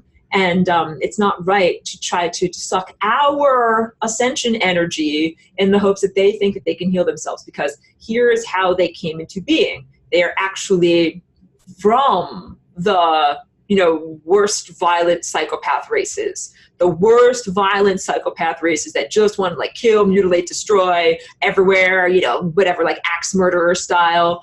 Those guys changed just a little bit and became refined just a little bit in their journey through time. And we're like, oh, we'll change this and we'll do this and we'll do this instead. Like, they're still total psychopaths. And this is a dream. We're in a dream right now, but I'll describe to you what the layers of reality are. It's still a biological reality. But I want to say, in this dream, like, there's only one madman. There's only one psychopath. And that one guy who is an evil asshole is imagining into being all of these crapheads, all of these, the Satanists and the Luciferians, all of these beings that use technology in order to artificially extend their own power and to be powerful over other beings who don't use technology. And that's you and I. So, I'm just collecting my thoughts and looking at all of my things that are over here. Wait, I'll get back into my rant. I have not even conversed with anyone over here. I will continue to rant. Let me talk with everyone. Sharon says, Aurora, we have come to you for the truth. I don't like the lies that we have been emerged in since birth upon birth. Thank you. You know something? All of the feedback that I've gotten from people has been like pretty much, yeah, this is not the easiest, funnest thing, and sometimes depressing, but people are appreciative that I'm not like some like stupid, like candy ass, fluff pusher, that this is for real. So, every day, we're being incinerated worse. Like, every day it gets worse. It's not like you can just sit around and hope for things to get better. I think it is hugely important to be truthful on that. Just like recognizing you got a cheating spouse, or recognizing like your husband's in the mafia. Like, just face facts. Like, that's what's going on here. Rainbow says, yes, love it. Makes some of us less anxiety because we have been perceiving this for years, decades. Yeah, that's a very good point, Rainbow. I think that a lot of people think that they are schizophrenic, or that they're going crazy, or that they're this or they're that, when actually they're very, very sane. And what they are perceiving is that they're in a natural world that's being manipulated unnaturally. So now I'm not ignoring any other comments, but I'm going to go through everything really methodically. We are in a world that is still a natural world, because I know at times I've wondered, like, are we in a simulation? Are we in the Matrix for real? Is this world a dream? Is it this? Is it that? For many times, I did not know exactly what type of a world are we in? What are the rules here? Do you have to eat food? Do you not have to eat food? Where does the food come from? You know, it's difficult to navigate, to understand all these things. Here's what I am perceiving now, that I think my perception is clearer now than it has been at other times. We are biological beings that live in a biological, physical, organic realm. We have been infested with these, you know, fibers that it's like computer software, computer hardware that has come inside of us. Maybe we should draw it. No, I don't want to draw it. It's just taking too long. Imagine a human that's an actual living human that has little circuits inside of it. And the little circuits, when they come inside of you, if they totally take over, you become like a walking dead person. You become like living death. You don't have your own willpower. Something else is rock'em sock'em roboting you, making you walk around and do shit. And I think that there's a lot of people that are on Earth right now that are in that that state. You could call it demonic possession. I think that that's whatever would be like a folkism for saying, like, yeah, they possessed. They are literally demonically possessed. You could also say that they have parasites, and in the same way. But I mean, their consciousness is incredibly limited. They cannot perceive their limits. And in this way, this is very much an analogy to what happened at the end of Atlantis, or the end of the antediluvian world that we came from, you know, or that was here on Earth in another time. Just rearranging my chair here. That at that time it was difficult to know who was home. Like, knock, knock, knock, anybody home? Who's actually driving the car? Who's actually in charge? Who's actually speaking? And it's become very apparent to me from many conversations on the internet that, like, there's just one psychopath out there, one unity consciousness psychopath that is out there that is talking through all of these various psychopathic portals. And so, yeah, that's their job. Like, people get taken over by this mind parasite, and then they are no longer themselves, and they are behaviorally controlled. But that is very different than the great scriptwriter. So let's say you come to a planet and you say, oh, I want to appear to be a god. I'll just sprinkle magical fairy dust everywhere, and the people will breathe it in, and it will self-assemble into robot parts inside of them. And then I can be like this. I'm going to pretend that I'm the guy in the sky. I'm going to make you move over here, and then I'm going to make you do this, and then I'm going to make you say this, and I'm going to make you say this. And of course, everybody's going to pay each other very well. I'll be sure to make everybody who's controlled rich, and everybody who's not participating in this can be spat upon. But yes, but can I control the laws of physics? No, actually I cannot. I can control human thought and behavior, and I can inhibit some plant and animal thought and behavior, because it's apparent to me that plants and animals are not exhibiting their normal range or expression of telepathy in this magnetic field of poopiness that is going on here. Using these words, but you know what I'm talking about.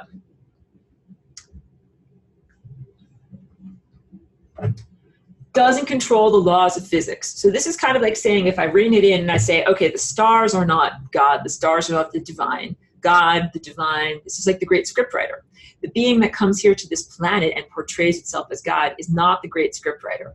And that's evident even in just my experience of like a week ago.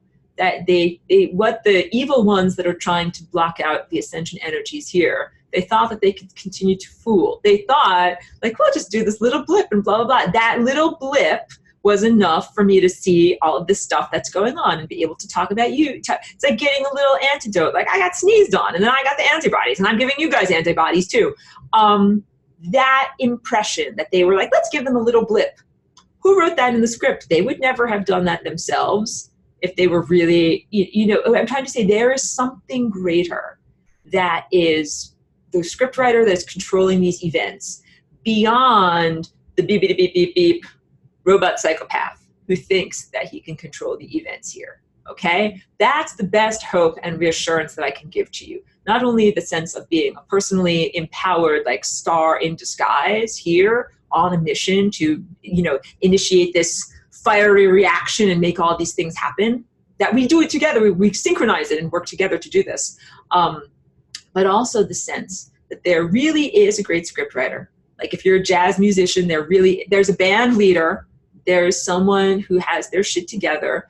Even though stars are on a journey of learning, this you know, grand scriptwriter, this grand being, is incredibly adept, and that makes certain that there are these opportunities for improvement.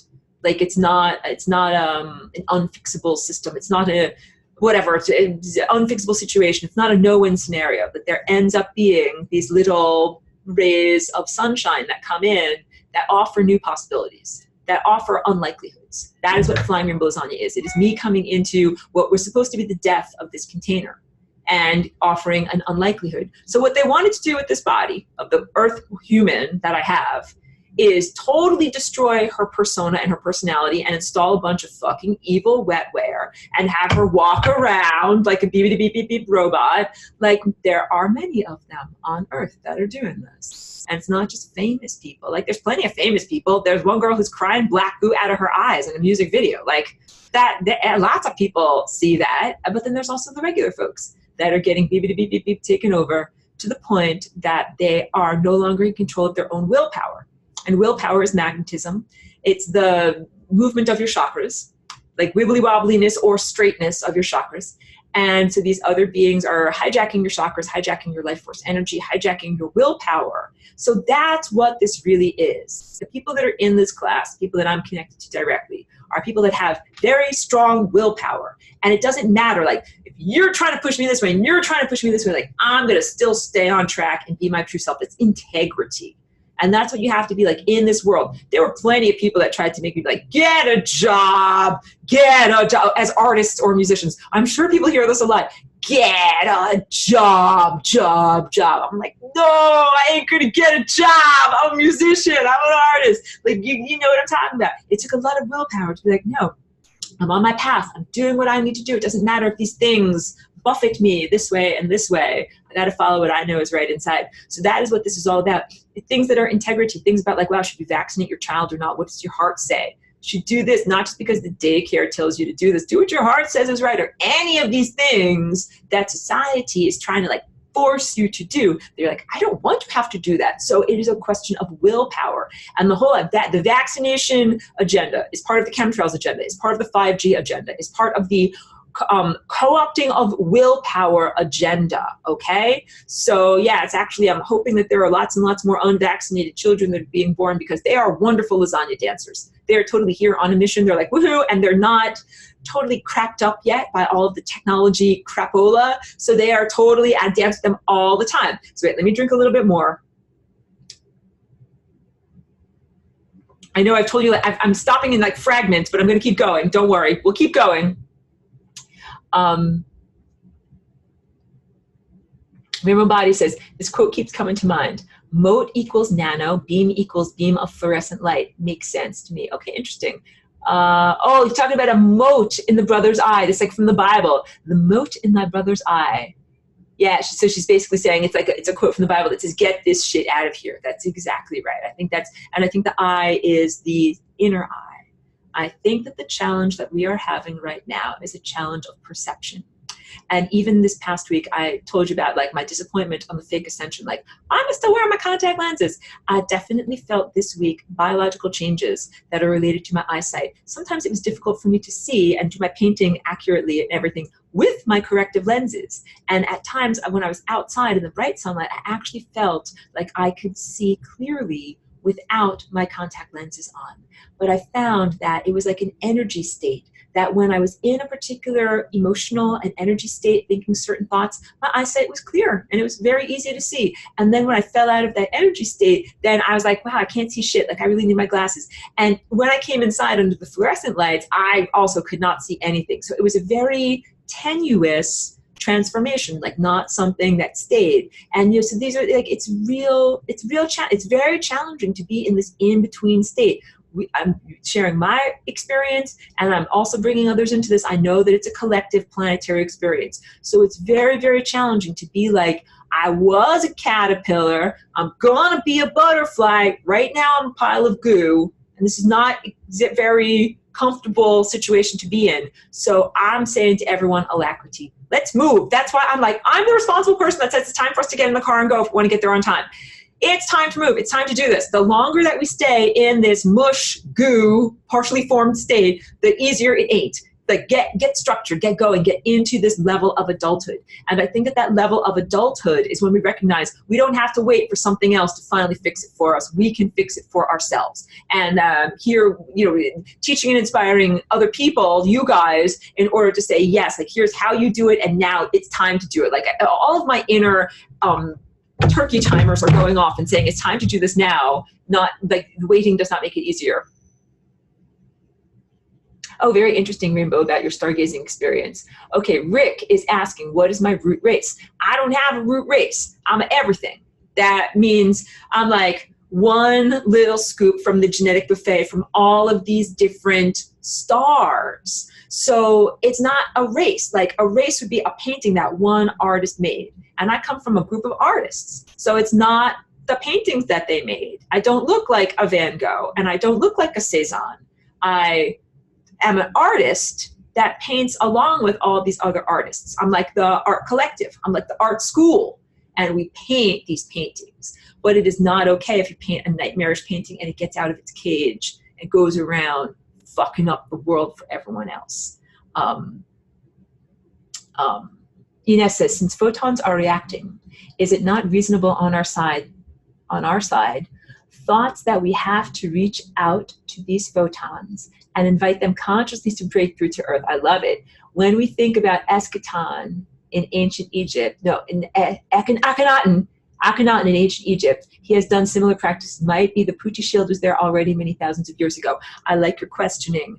And I'll say this, I think that with Flying Rainbow Lasagna, it is possible for each one of us to jump up and over the barrier and get that food. And so I think that that's the solution. Like, it's not everything. Like, I realize what I've been getting with my lasagna dancing has been a certain amount of nourishment. But I'm exactly like the baby in the womb. I'm actually hungry. I'm actually here, and I'm like, I am fucking hungry, and also I'm cramped like this, and I want a better experience. And that is natural. That is what is supposed to happen. So last week I was talking about the natural birth process for a woman. I've not given physical birth, but I know about it and have friends who have done it, versus an unnatural birth process where maybe a Pitocin hormone gets from the doctor, and you do this and that, and then you have a cesarean section or anything where technology is used. So these beings that are Pleiadian or Arcturian, the name brand guys, they are all removed from their planet artificially. They were not born naturally. So they only have that as their experience. And I'm not even talking about like a forceps delivery. I'm not even talking about like a vaginal birth. I'm talking about like, we'll go back to my pic. Did I keep my picture? I just have to talk with pictures, guys. It's so much easier. And I want to remember to share everybody's homework. Let's talk about how you're supposed to be born. Like, let's say this, purple bridge over here is the way you're supposed to be born. And then let's draw something else. Here's like make this opening here. That's like having a cesarean section. That is the way that these brand name beings went from their physical bodies and physical planetary structure into being able to travel the cosmos and use technology and be in an expanded state. They got physically removed from the material world and from their limited experience of gestating in a womb of matter. Physically removed. Think about that. Nothing about their exit or entry into their present state of being was natural. Like, as I've said, they use technology unconsciously. They don't know what they're doing. They just requisition it. They just go through their paces. They do it. They are not empowered, proactive beings. And that doesn't justify or excuse them at all. Please never think that that's what I'm saying about them. Oh yeah, I'm so unimpressed with them. They are not good people, because I've had many, many conversations with them where I tell them, hey, you're doing it wrong. And they're like, we ain't going to change. That, and they'll always say, oh, just on the verge. If we can just get enough energy, then we can. No, there's not enough energy. And so they're trying to get up to speed of light artificially. And we're going to get up to speed of light naturally. But all of this is a math problem, where you're matter that is slowed down light, and then you get to transform from slowed down light back into light. No, you came from light, now you're matter, and then you're going to be matter that becomes light again. And it takes a certain amount of energy to get back into that state of light. So I'm fucking pissed off because these guys are stealing our energy so that they can be kind of semi-light, but not really light, and preventing us from getting all the way to being light. And even though I fly rainbow lasagna, I FRL every day, do it really vigorously, I'm like, I need more light. I need more light. Like, I still need more light to be able to do this. So it's very, very challenging. Like, none of this is fair, none of this is right.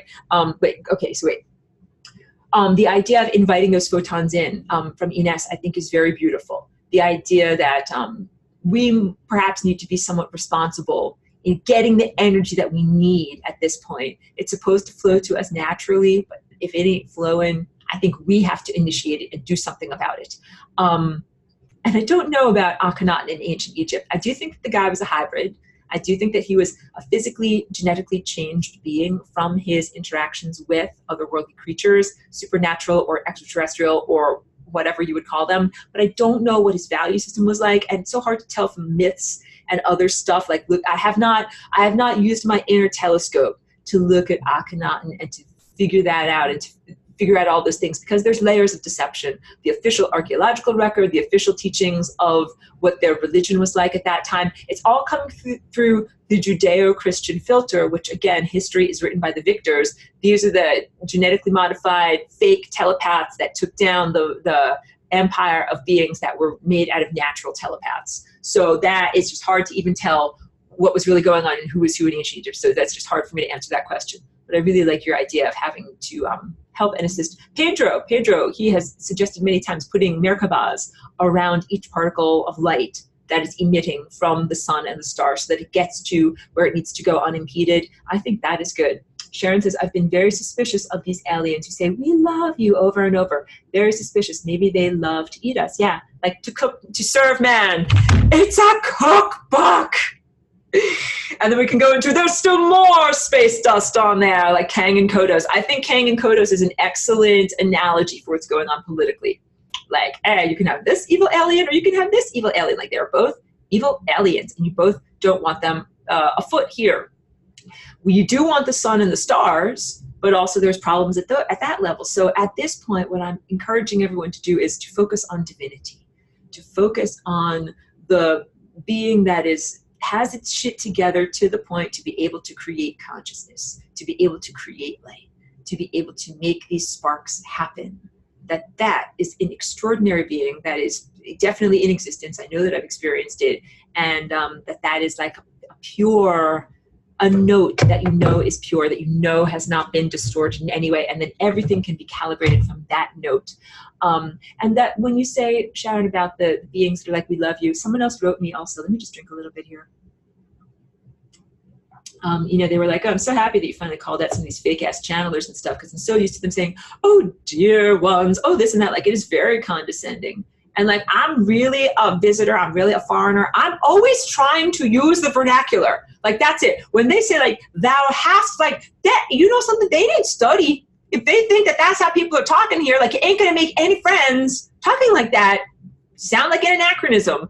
So that sounds to me like an act of a person that says, what would an angel sound like? I'm going to act, I'm going to think, I'm going to pretend, I'm going to portray, as opposed to really being able to hear and really being able to sense that. And just the guys that will tell you fakely that you're perfectly safe. You're safe and everything's great and you don't have to worry about anything. And you're driving through stop signs, causing traffic accidents. That is horrible. It is grotesque. David Lear says, I thought that inorganic beings couldn't handle intense amounts of light. Yes. So what they do, these are the guys that are stealing your stash. They take the pure light and then they degrade it a little bit so that they can expose themselves to it but not be transformed by it. So they don't want to transform into their true self. If they ate real light, like imagine that this is full of real light, and as you drink it, you get more and more truth. So you drink some light. These guys would find out, like, wait, I'm a total lying piece of shit, and I should not be doing this at all. I must stop immediately. They don't want that to happen. So they'll kind of like dumb this experience down a little bit, just enough so that they can drink it and get super high and feel really exalted and say, I'm God, I'm God, I'm God, I'm God, I'm God. But if they were really God, they would be able to drink this whole a gallon of water. Come on over, Cheeky God. Cheeky is an excellent Ascension coach, by the way, because anytime that she hears me yelling at the screen, like I'm doing a video or whatever, she hears me getting all agitated, she comes right over and she jumps up. She's like, you gotta get happy, you gotta get happy. Her tail is wagging. You can see that her tail is wagging right now. She's an excellent Ascension coach.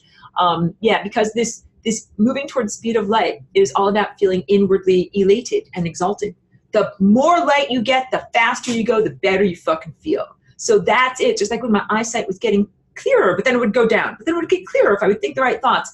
I think that we can get into these exalted layers, even though there's all these things that are pushing against us. And also, like, it's incredibly difficult. It's Harrison Bergeron. It's the Kurt Vonnegut novel. Harrison Bergeron, like, trying to soar with ankles tied to boulders tied to your ankles, and very, very challenging. And also, this is not the type of musculature that we are supposed to grow. For anyone who says, oh, you're growing great muscles, oh, it's a really wonderful workout. No.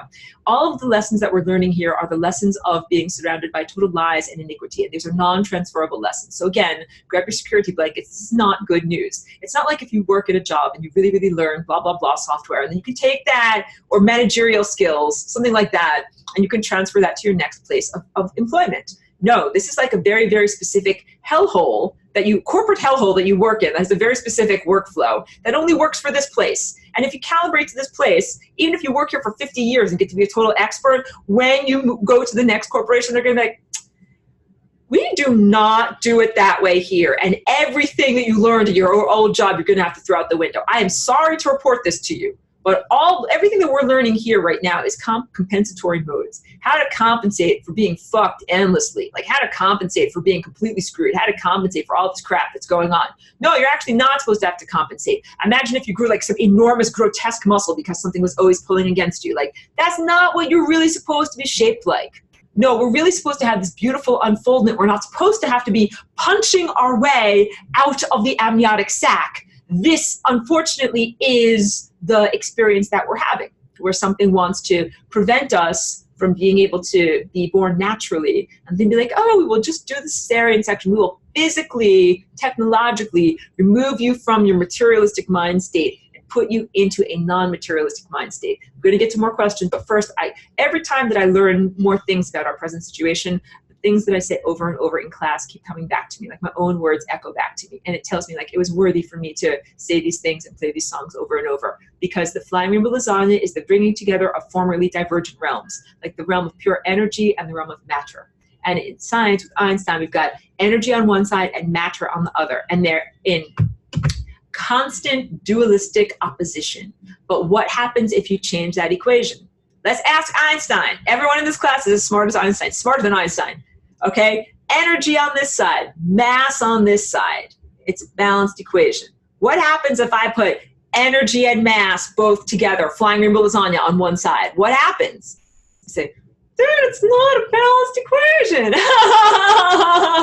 It's true. It's not a balanced equation unless you put something else over here that is the equal of all of this. All of this stuff comes together, and then it says it's like more than infinity. Hope that I'm describing this properly. Hope that you're getting past the science talk and getting into this. So that the limitations of the dualistic nature of objective materialism and science as it is up until this point is the idea that matter and energy are in constant dualistic opposition. First your energy, then your matter, then it's a stick of dynamite, you light the dynamite and it explodes and it turns back into energy, then the energy turns into steam piston and then you put it back into matter. Like this constant back and forth. And that is almost unimaginable to that mind state of what could happen if you could bring those two things together. If you bring those two things together, like chocolate and peanut butter, it makes delicious food. No, it makes a new type of matter, which I jokingly call spatter. But not spatter like a blood spatter, like spatter like something more fun, like paint. There you go. Yeah, a type of matter that does not have the limitations of the material world. So just like being born from your mother properly, naturally, what happens? Well, you breastfeed from your mom, and you still, like, you don't know how to walk and talk and wipe your butt. Like, your mom still does those things for you, but externally, not internally. And just as you had a relationship with your mom, matter, the material world, when you were internal, inside of it, you don't stop having a relationship with your mama just because you're outside of her. In fact, you have even more of a relationship with her because now you can see her more easily. Like, babies hear their mamas in the womb. If you eat strawberry jelly, your baby will be born with a strong craving for strawberries. Like, that's it. That's just the way that it happens. The amniotic fluid becomes flavored with whatever your mama eats. So you're like, I really want spicy tacos. Like, you got bathed in spicy tacos when your mama was carrying you. So the relationship that you had internally, when you were internal, when you were submerged in matter, expands and becomes even more profound and beautiful when you get outside of matter. So matter doesn't disappear. Matter doesn't cease to exist. Matter continues to sustain you. Matter continues to protect you. And you have even more of a conscious relationship with matter. And then what happens? You grow to maturity. More and more and more. Like, you don't need mama's help to tie your shoes. You can get your own juice, out of a little cup. Then you grow even stronger and stronger. And at a certain point, you reach maturity. And along that journey, you take more and more responsibility for your individuality, your actions as an individual, separated from your parents. And that is this process of, coming to non-physical maturity, where you are creating with your mind, where you are creating with pure light. So now you can understand, like, the journey to being a star. It is the journey to being a, conscious creator that creates with pure light, with the light that comes to us from great awareness, great composer, great conductor. So back to David's question, the inorganic beings, well, let's say not inorganic. Pleiadians are not inorganic. This is very big. They're not purely a computer program. They are not purely a clank, clank, metal tin man. They're not like that. Maybe they're more like the Borg, kind of like a biological entity that has all sorts of stuff that is non-technological associated with it. But even the Pleiadians, they, you might not see them looking technological, but it might be like, in order for them to awaken their inner eye, maybe they had to go into a magical technological box and have a magical awakening experience, and then they could see with inner vision. You guys don't need that. You don't need, and so they would control that in their society. Just like a rite of passage. You're like, no, you're not old enough to have your rite of passage. You have to wait until you're blah, blah many years old, or you're not rich enough, or you're not this, you're not that. Not everybody gets the rite of passage. Not everybody gets it in the same way. It's part of their culture. It's part of their religion. Then when they do the rite of passage and they get an artificial awakening up here, then, oh, good. Now I can eat that ascension energy. And now I can feel like I'm a divine being. I'm a divine being. No, you're not a divine being. Like a brat, a space brat that is eating my ascension energy. And when I say my, I'm talking Aurora, this body. I'm also talking from the planet's point of view. I think we really have to bring Earth into this a lot. Like, I'm in an Earth body. I'm a representative of Earth and this world. You guys are too. The planet is very much a part of what is going on here. And what's supposed to happen is not the flying in space diapers. It's supposed to be the flying with sophisticated wings of pure consciousness. That's the birth that this planet is trying to give birth to. So in order for us to be able to do that as consciousnesses, we need to stop thinking of ourselves in terms of the limitations of the biological entities that we've been for recorded human history. Like, food goes in, poop comes out. Like, I'm a steam engine. Like, no, we're not supposed to live in that way. We're supposed to live in a totally different way and be prepared for that. And it's not less. You're not going to think, oh, I really miss those French fries and ketchup. I wish I could eat some right now. It's not going to be like that. You're going to be like, I ate enough French fries and ketchup. Let's talk caterpillar and butterfly. Caterpillars eat big, fat, juicy leaves, and the protein that they're able to ingest during that voracious time of their life is the only protein that is then available to the adult winged form of the butterfly. Butterflies got to make eggs for reproduction, and they don't eat protein. The only protein that they are able to have access to are what they ate in the form of a caterpillar before they metamorphosized, and they don't have mouth parts that can eat protein anymore. So that is what our life is like. I ate physical French fries. And this is big because you're asking, what level of reality are we in? Are we in a simulation? People think if you think you're schizophrenic, if you think you're going crazy, if you think you're in the matrix, that's because I need to go back to this part of the presentation. The biological realm, biological natural realm, is being subsumed with a technological overlay, but has not yet been fully uploaded into a virtual reality. So we're not in that level of reality that would be the culmination of fakeness. We are still in a semi-real way. So there are horrible politicians and pop stars that have literally given their body over to this technological invader and said, yes, come inside of me, I'm gonna drink the black goo, I wanna be part of you. And that they think it'll make them superhuman, smarter, die Ubermensch, bionic man, faster, better, smarter, better at whatever, stupid things, and doesn't actually make them more free at all. And all these pop stars, these are experiments in hijacking creativity, because the AI black goo crap, it can't make a song on its own. So it's like, maybe if I take over that physical container and kind of leave a little bit of the humanity, but siphon off the rest of it, and take over the willpower and the rest of it, maybe I could still leave the songwriting capacity, and then I can sing through that. It's like, it's a psychopath. If you start to analyze the behaviors that are evident in all of these beings that are parasited and their motivations and everything, it's all the same guy, it's all the same psychopathic behavior. No creativity, wanting to hijack creativity and somehow have a false experience of it. So like, can't actually have a baby, wants to make artificial wombs. Can't actually write a song, wants to hijack a songwriter. Like, can't actually sing for shit, wants to auto-tune all of its songs. Like, it's that kind of a thing. It can't, that's the failed star, the non-creative being, the understudy. Not even the understudy. Understudies are supposed to have their shit together. There's not even the understudy. Like the guy who got kicked out of being in the theater because he was so bad at being an actor or being a scriptwriter. That guy should not be doing anything here. Sorry to focus so much on the negative. So wait. You're not yet uploaded. That means that even though you might have microchips, implants, or crapola in your eyes or on your optic nerve or against the sky, there's still the real world here. But everybody has to learn how to be real again. You have to learn how to be undomesticated. Where's my dog? She's sitting somewhere. My dog has to learn how to be undomesticated. And you know what was pretty cool? I didn't share this with you guys. During the false ascension experience, like I'm outside in my garden, like feeling like it's the Garden of Eden, right? Totally like sitting under a tree and just being as natural as I possibly could be. My dog was out there with me. She's similarly a domesticated animal as I am. And I have this like a bird bath that's kind of like up on a little pedestal and it's full of water, and it was a hot day. She decided to jump up there and give herself a little splash bath and get cooled off and drink some water. And like, that is totally undomesticated behavior for her. Like ordinarily she's really good. She doesn't jump up on things. You know what I'm talking about? Like she observes the rules. She's trying to be like GOOD. She's trying to do the right thing. And she wasn't being naughty. Like she wasn't doing like lots of whatever, making lots of noise or something like that. No, she was just exploring. And then she was like, oh, like I want to do this. Like she was playing, she was exploring, she was going outside of the bounds of the behavioral parameters that she usually resides within as a domesticated being. So that entire thing, that helped me to understand it ain't just my domestication. By the way, thin layer of domestication. Like it does not take very much for me to be like, woohoo, like I'm throwing off my bra. I ain't being domesticated anymore. Like I get rid of my shoes. Like I barely wear shoes as it is just because it's so, there's lots of thorns and stuff, but I wear sandals all the time. I can't even deal with closed-toed shoes. And same thing with my dog. Like she would be very happy to be like, oh, the leash is off. Like I get to run around anywhere and do anything at any time. Like she would be very happy to do that.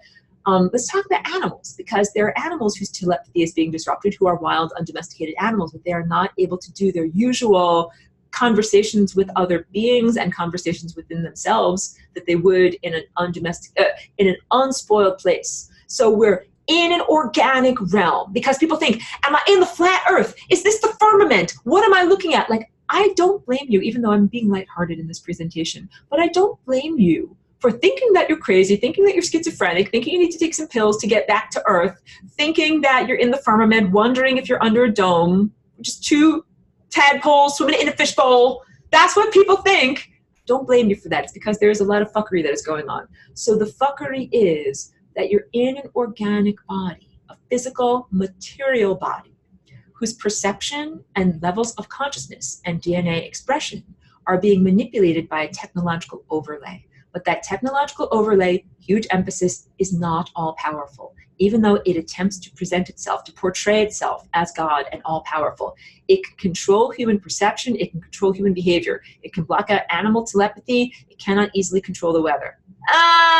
Everyone's like, but the weather, this crazy geoengineering is not the same as weather control. Like, you know something, if you can control the weather, you're like, woohoo, north winds blow, south winds blow, I make this happen, boom. Like, you just do it.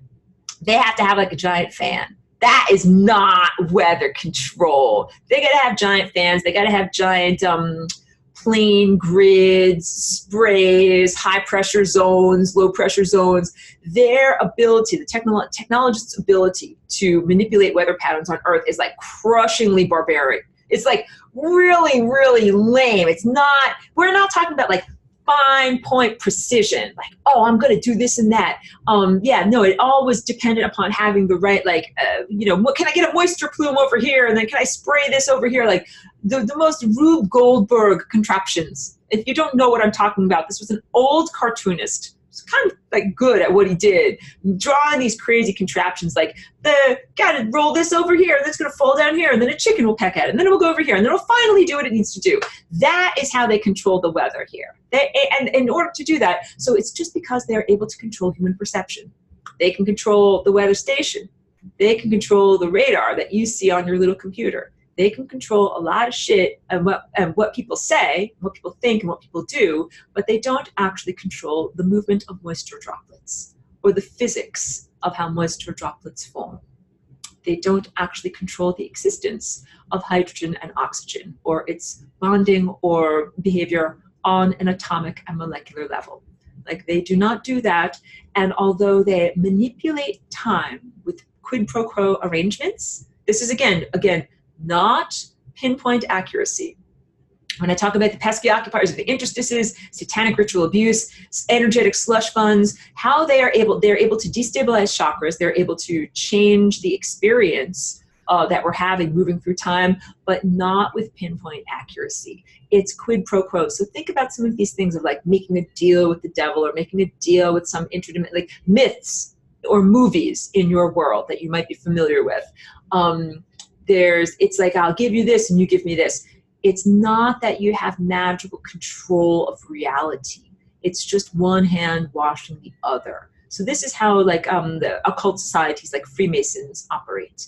They're actually not in control of physics. They're actually not in control of the weather. But what they do very well is one hand washes the other. I pay you for this, you pay this for me. And that's how you can get to be millionaires, billionaires, and millionaires and billionaires can afford lots of stuff to, you know, control and manipulate the natural world, everything from vaccines. And again, so let's say you're Bill Gates, you got your vaccine agenda, we're going to help these poor people in Africa to not have polio or whatever. But what's really happening is Bill Gates has been totally co-opted by AI black goo technology. All of his money comes from that. There is no actual human there anymore. All of his money is being used to continue the transhumanist agenda. We're going to put microchips into the vaccines. And the microchips do not originate from Earth. It's not like, oh, let's put Earth technology microchips into these vaccines. No, this is like space crapola. I'm going to get it, requisition me some space crapola from these fucking losers and put it into your Earth vaccines, and then we're going to send it out to all the Earth children. Like, that is what is happening here. So don't think that Bill Gates knows what his technology is. Don't think that any of these people know what the technology that they're using actually is made of or actually comes from, because that would be empowerment. Like, if you actually know how electricity flows and how microchips work and how the city can be like, well, wait, if I can do that with that, I can do that with this. They don't want you guys to be empowered. They don't want anybody to be empowered. This entire hierarchy of like corruption and filth at high levels is all about keeping people ignorant and disempowered. So all of this in order to tell you, like, this is who the space races are. They're like junkies. They are junkies looking for a fix, completely, they're trust fund junkies. Now I'm going to go even worse. I apologize to anybody who might actually have this in their life, because I don't mean to sound harsh, because I spoke about alcoholics and someone said, like, I'm an alcoholic and I'm going through treatment. Like, I don't mean to sound harsh, but like, yeah, like, you know, if you get a lot of money from your mom and dad and you just go around like using it to smoke heroin or whatever, that is like trust fund junkie. And that is what these fancy, you know, brand name extraterrestrials are like. They just get a lot of money from the space races that own and control them, that encourage their bad behavior. And then they don't take responsibility for what they do, and they just run around getting high. And it's like, that's levels of chaos or levels of whatever horrible music that is being made by beings that want horrible music to be made. Blah, blah, blah. More to questions. So Richard says, do we reincarnate willingly? that is a very good question, because you have many more questions. Just in answer to that, I don't know how to answer that because I don't know what everybody's will is. Some people want to come here, and some people want to get out of here, and they can't get out of here because of tractor beam of the soul. But some people want to continue to reincarnate here. But here's the problem. Let's say, let me drink some. Let's say when you're like 3 years old, someone asks you, like, what do you want? You're like, I want a Barbie dream house. It's like, there you go, Barbie dream house. That's what you're going to get. Then you're like, much older and wiser, but, you still get the Barbie dream house because that's the level of mentality that they asked you at. Some people say, like, do you want, when you're in life, would you want to, blah, blah, and reincarnate over here? Or do you want to reincarnate in your same family or in a friend's tummy? Sometimes people will make a horrible, horrible life choice when they are shrouded in immaturity. That will make them keep on being in the same family. The same fucked up family, just rolling downhill endlessly, downhill of time. And it's not a good choice. So it's kind of like some people might get duped, like be given an opportunity that's not a well-portrayed opportunity and not make good choices because they are not in a clear mental state. They don't actually have the context to make a good choice. And then someone's like, yeah, sure, this sounds great. What if that's all that you've ever experienced? What if you never knew that you could incarnate into a different lineage? What if you're like, I always have to be a this. I'm going to be a this. I've been a this for thousands or millions of years. I'm going to keep on being a this. What if you don't know that you can be a that instead? You can incarnate in a completely different lineage. What if you don't know that? What if you think, I always got to be on Earth. I always got to be on Earth. Maybe you don't always got to be on Earth. Maybe you don't always got to be here. What are the rules? The rules are freedom. The real rules are freedom. There's 88 keys on the piano keyboard, and you should be free to explore the tones that any single one of these keys make. It should be your personal journey between you and the Creator, between you and Divine, between you and God, with no space aliens making this decision for you. No paternalistic space aliens inserting themselves between you and saying, oh, you want to go here, you want to do this, I'll just help you there. Scoot, scoot, scoot, you go over here. Like, that ain't right. You should be free to go where you want to go. And so none of this is cool. So that's just your first question, which also says, or are we reincarnated, i.e. harvested over many lifetimes? Sounds like we are harvested to astral realm, quote unquote, food banks. I think that's a good analogy. Please elaborate on harvesting and who or what is doing this and how we can escape their control so we can return directly to our divine home. That is what is supposed to happen. Like if you die individually, or if you die because your entire society or culture faces some extinction event, what you're supposed to be able to do is be free. Like if your entire species becomes extinct, you're like, I can no longer be a purple snozosaur. They're all dead. They're all gone. Like, what am I going to be next? That's like what would happen if there were no more humans or no more humans here on Earth. Like, what do you want to be? Where do you want to go? What do you want to be next? Or what level of humanity? What do you want to experience? I think all of that, those are very fair questions. Do you want to exist even? Do you want to exist? And if the answer is yes, where would you like to exist? And having what level of experience? Like, these are all things in a free world that we would be able to actually experience. But remember, we're not in a perfectly pure, like a schoolhouse for learning. We're in the distorted funhouse. Or in a restaurant that's a gag restaurant. Literally, everything is going to make you gag. So the waiter comes along and says, what do you want? Look on your menu. Like, peanut butter and jelly, that sounds great. And they bring it to you, but it's like maggot jelly, peanut butter and maggot jelly or something like that. And you're like, that is not, well, object not as ordered, return to sender, object not as ordered. The ironic misfulfillment of your wishes or misappropriation of your wish energy is what these technologists do. If you're having a bad day, it is because your stash has been stolen by these evil extraterrestrials that then will come along and portray themselves as gods or friends and say, we're going to help you in your life. So also, like, you don't want them to overtly take over control of your government or whatever, because they're never going to relinquish control to you. They're never, think about that. If they don't think that you're allowed to just determine where you want to get born and live and die, like where you get to go on your life path, they're not going to let you decide self-determination for things on the mundane level. Like, they ain't going to do that. Because that's the soul stuff is the big stuff. Like the stuff like how fast you're allowed to drive on the road or how much your taxes are, that's the little stuff. If they ain't gonna let you choose your true self on the big stuff, they're never gonna let you choose on the little stuff, okay? That's it. They're always gonna be forcing themselves onto you as limitations.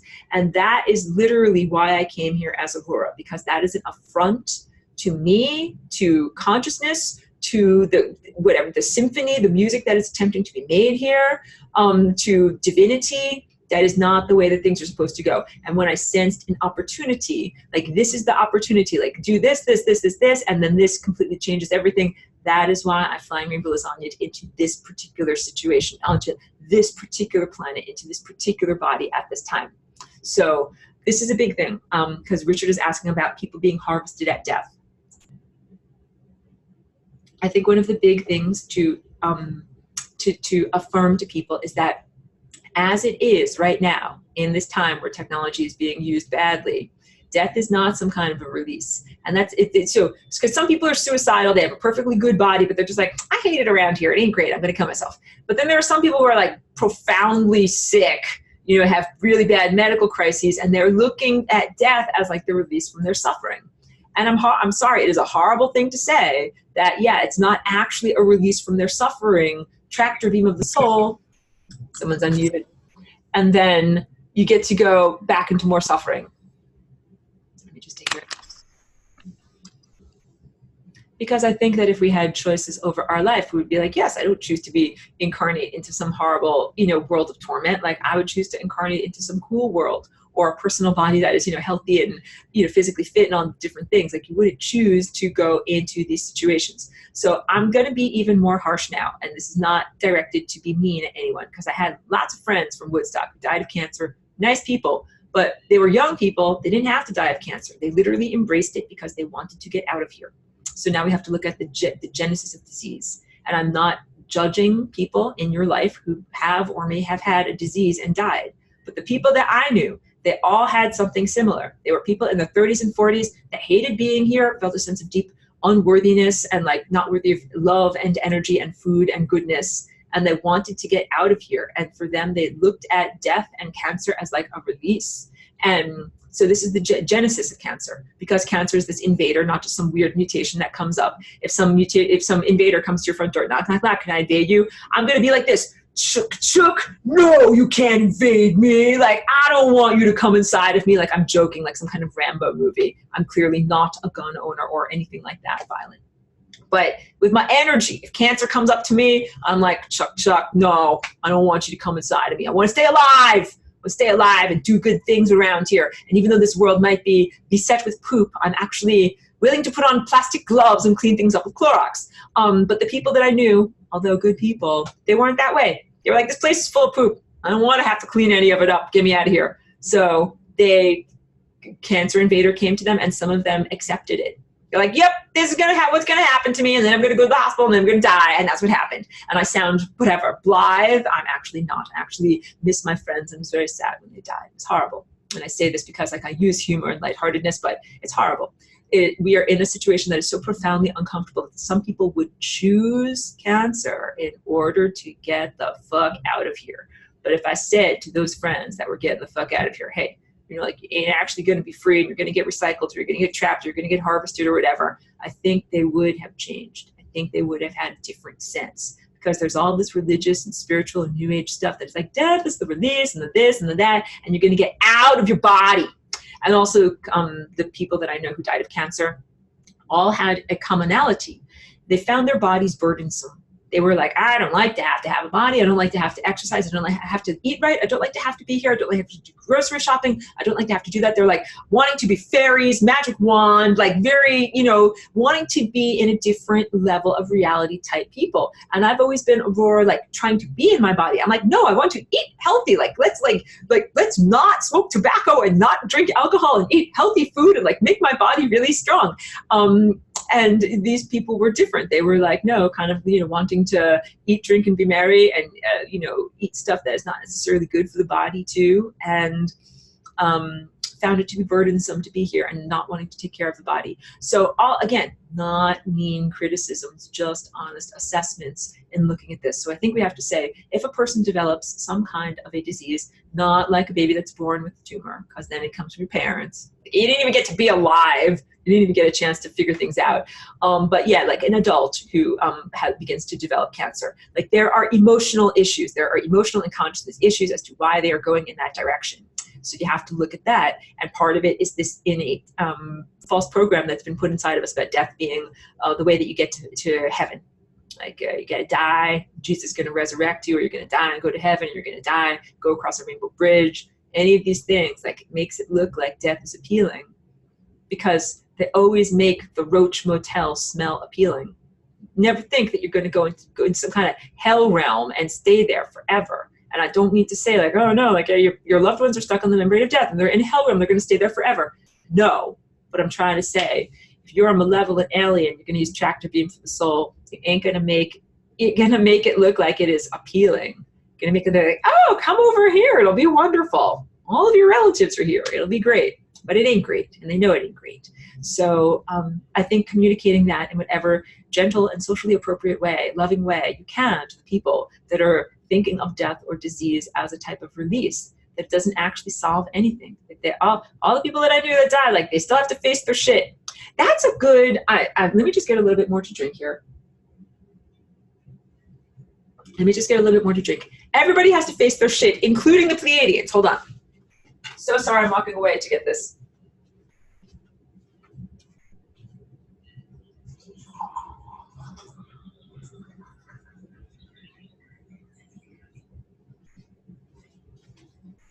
So just like I've been saying, the divine, is really powerful and is really in control. You've got these, whatever, Pleiadians, I'm just using that as the example, these technology races that portray themselves as beautiful and divine, but they're not.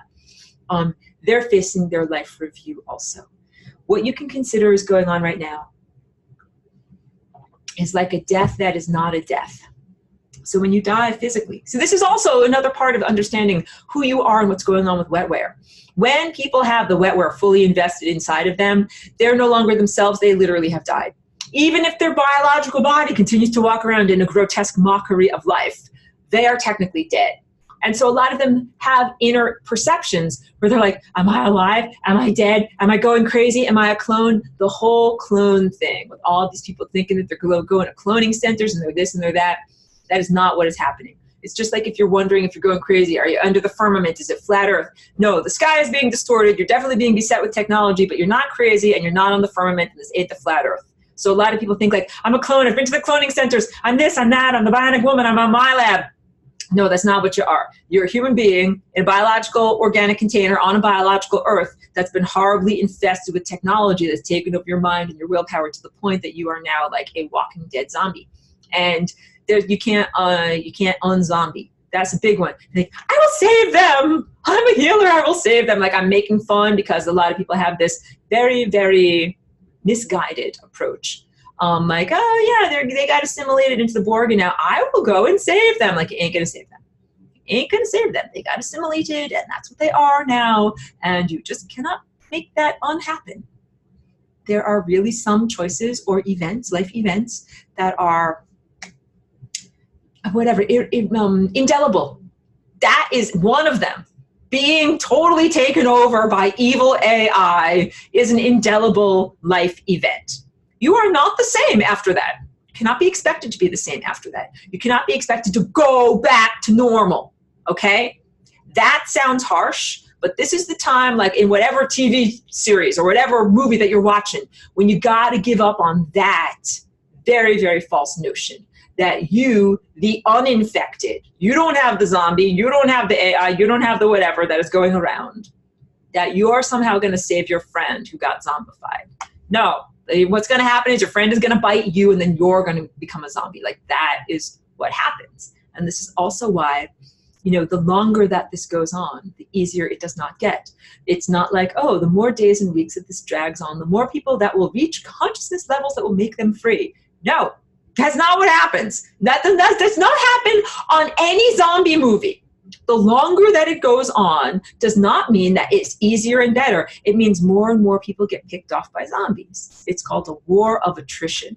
That's where you don't actually have the capacity to really win the war, so you just drag it out and drag it out and drag it out and make the other side starve or get killed or fall off a cliff, and then you're like, oh look, I'm the last man standing, clearly I've won the war.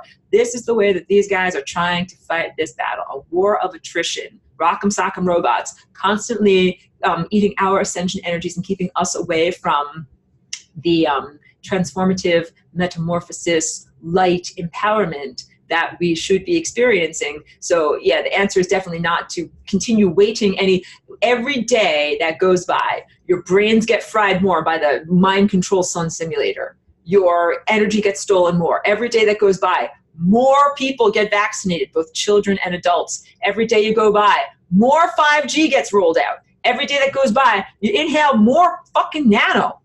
Every day it does not get easier. So it's not like, oh, let's just wait another week. No, that's why I'm like, not to be disappointed in you guys, but every week that I return here to give another massive diatribe, that's not good. That's not good. We should be in a non-physical state. We should get born. So what does it mean to get born? Does it mean that your head explodes? No. But I will tell you that the people that are infested with this nano wetware, they ain't gonna get born.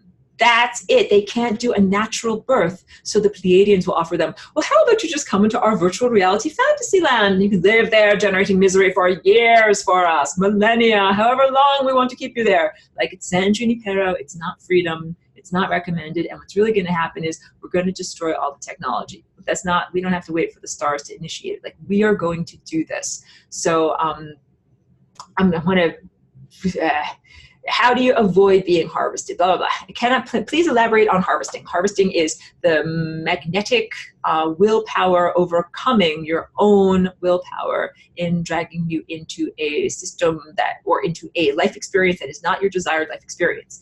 But what they're also doing is playing upon your noble desires as an embodied person with an ego. Like, it's okay if you're like, I'm hungry, I want to live in a world where there's peanut butter and jelly sandwiches. They would be like, yes, I will keep you in a material reality so that you can keep on eating peanut butter and jelly sandwiches. Like, they will take and misappropriate your wishes. Be like, no, I don't want to be in a peanut butter or jelly reality if I can be an angel or some supernatural being flying around in pure freedom and eating sunlight and being a space mermaid with my hair floating out behind me. You know, I'm joking. But, you know, like, you can be totally free. But it's like, oh, but right here, you ordered peanut butter and jelly. I thought that that's what you really wanted. Like, yeah, like, that's what I wanted when I was a human and I was hungry. But now I want something more because I'm something more. So that's what these, you know, evil beings, the type of thing that they do. So it's really, really important. Hey, hold on one second. You just know what I'm going to do? Let me pause this.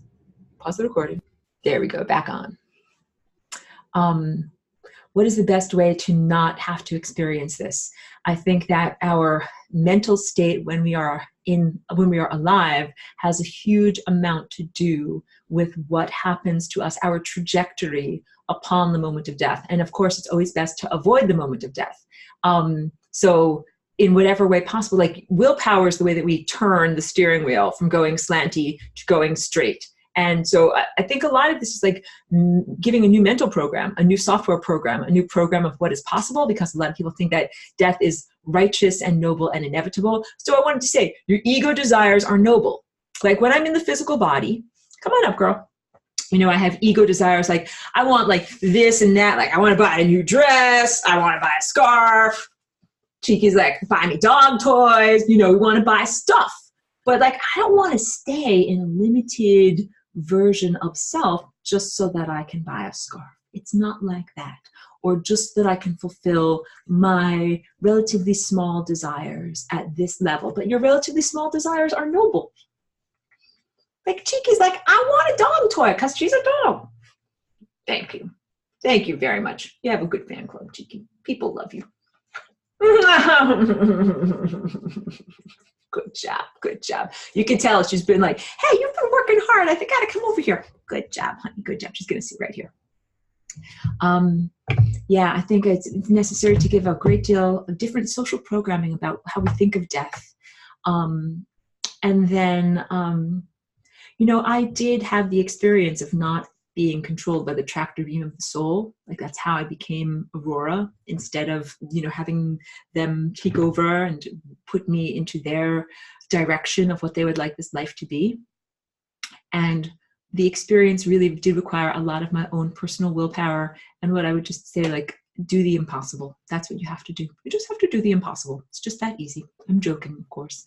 Rainbow says, he's so simple-minded, he can't drive his module. He bites on the neon as sleeps in a capsule. Yeah. It's this song lyrics. I know what you're talking about. That's a good song. Loves to be loved. That's a good song. Genie. Yeah, well, actually, Genie, the brief rock and roll trivia, the official story is that Genie came from Jean Genet, which was one of these French absurdists that Bowie was into. So perhaps it is both. Richard says, what is a consciousness parasite? How are we infected? How can we avoid infection? How can we evict them? A consciousness parasite is a supernatural residue, a being that does not have a body, like an organic presence, the way that we do, not a biological body, but that somehow comes inside of you as a thought form and controls your perception, willpower, your flight through time, essentially takes over your life. And parasites can make you do all sorts of things behaviorally that you would not do ordinarily. You know, endanger yourself, be violent towards others, be violent towards self. They often cause self-destructive behavior because they are not you, you know? So they make you do things that hurt your body, hurt other people's bodies. It's, I think, how we can really understand drug addiction. How you get infected is from other people. So like okay, this is just, you get them from other people. You get them from, it's like, how do you get an STD? You get them from other people. How do you get parasites? You eat parasite-infested food. So how do you get a bunch of parasite ideas inside of you? From reading a bunch of parasite fucking books, parasite fucking movies, talking to parasite fucking people, and having sex with parasite-filled people, and getting religion teachings from parasite-filled people. You could get parasites from people, from social interactions. Avoid infection by avoiding the people who have the parasites. So again, like if someone's infested with AI black goo, don't be their friend. Don't talk to them on the phone. Don't talk to them on the internet. Don't share your thoughts and feelings with them. Don't be a part of their life. Don't have them be a part of your life. Definitely don't like watch their videos, listen to their voice, not even just to learn from them. There's plenty of these like infested people on YouTube, and you think like, oh, I'm just gonna listen to them and take the gold but leave the poop behind. No, you're gonna get infested with parasites. Like, no, you're not gonna learn anything fabulous by listening to Og Tellez. All that's gonna happen is that you're gonna get infested with his mind parasites. And he's got tons of mind parasites. We talked about him last week. There's plenty more like him. There's Teal Swan, there's all these other different people. They're all infested with mind parasites, black goo. And it's all the same psychopath that is working through all of these different embodiments. It's all the same psychopath. And that's why they kind of sound the same, and they might kind of, have a similar energy or a similar sense. Do you guys remember that congressional hearing with the FBI agent named Peter Strzok?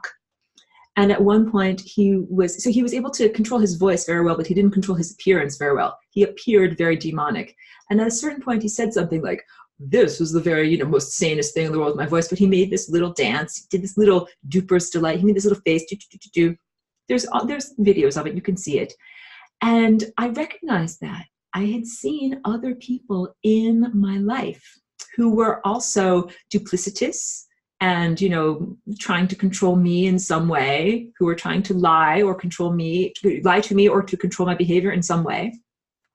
I perceived them having that same little dance, different facial features, but the same little dance. And I started to say, hey, this is the same psychopath acting through all of these different little hand puppets. So that is what is going on. So the positive news that I'm sharing with you, as you're wrapped in your security blanket, rocking in a corridor, saying, everything is wrong, everything is wrong. No, not everything is wrong. Really, there is a divine force, presence, that does supersede and is incredibly powerful, even more powerful than the stars, that keeps on allowing in these little windows of opportunity and these little windows of light. Many a slip, betwixt a cup and a sip. So let's say I'm evil and I think it's just the easiest thing in the world for me to drink this, and it's like, boop, doesn't actually happen. Many a slip betwixt a cup and a sip. So even though there might be what seems like insurmountable odds, or like all these really evil beings that are doing things, and it's just, you know, there's a giant sun simulator frying your brain every day. Like, none of this is okay, but there are things that we can do, and we are powerful people to do them down here. And the point is, we don't have to wait until tomorrow. Like, actually, I already do my dance, but like, if you want to, like, you know, like, go outside and dance like a lasagna right fucking now. Like, you don't have to wait until tomorrow. You can actually do it today. Wouldn't that be amazing? Wouldn't it be amazing to do the, let's go back to the picture, do the transferring of consciousness today? You know, every baby, like, you generate in the womb, in the womb, in the womb, but then there is always the birthday. And everything is not the same before the birthday than after the birthday. And maybe even leading up to the birthday, you're like, wow, this is ever gonna fucking happen? Like, this is sure taking a long time. I'm hungry, I'm tied up, I don't like being here. I gotta get out of here. And you know something? It's like, it's not such a bad place to be. It's just like, we've reached the limits.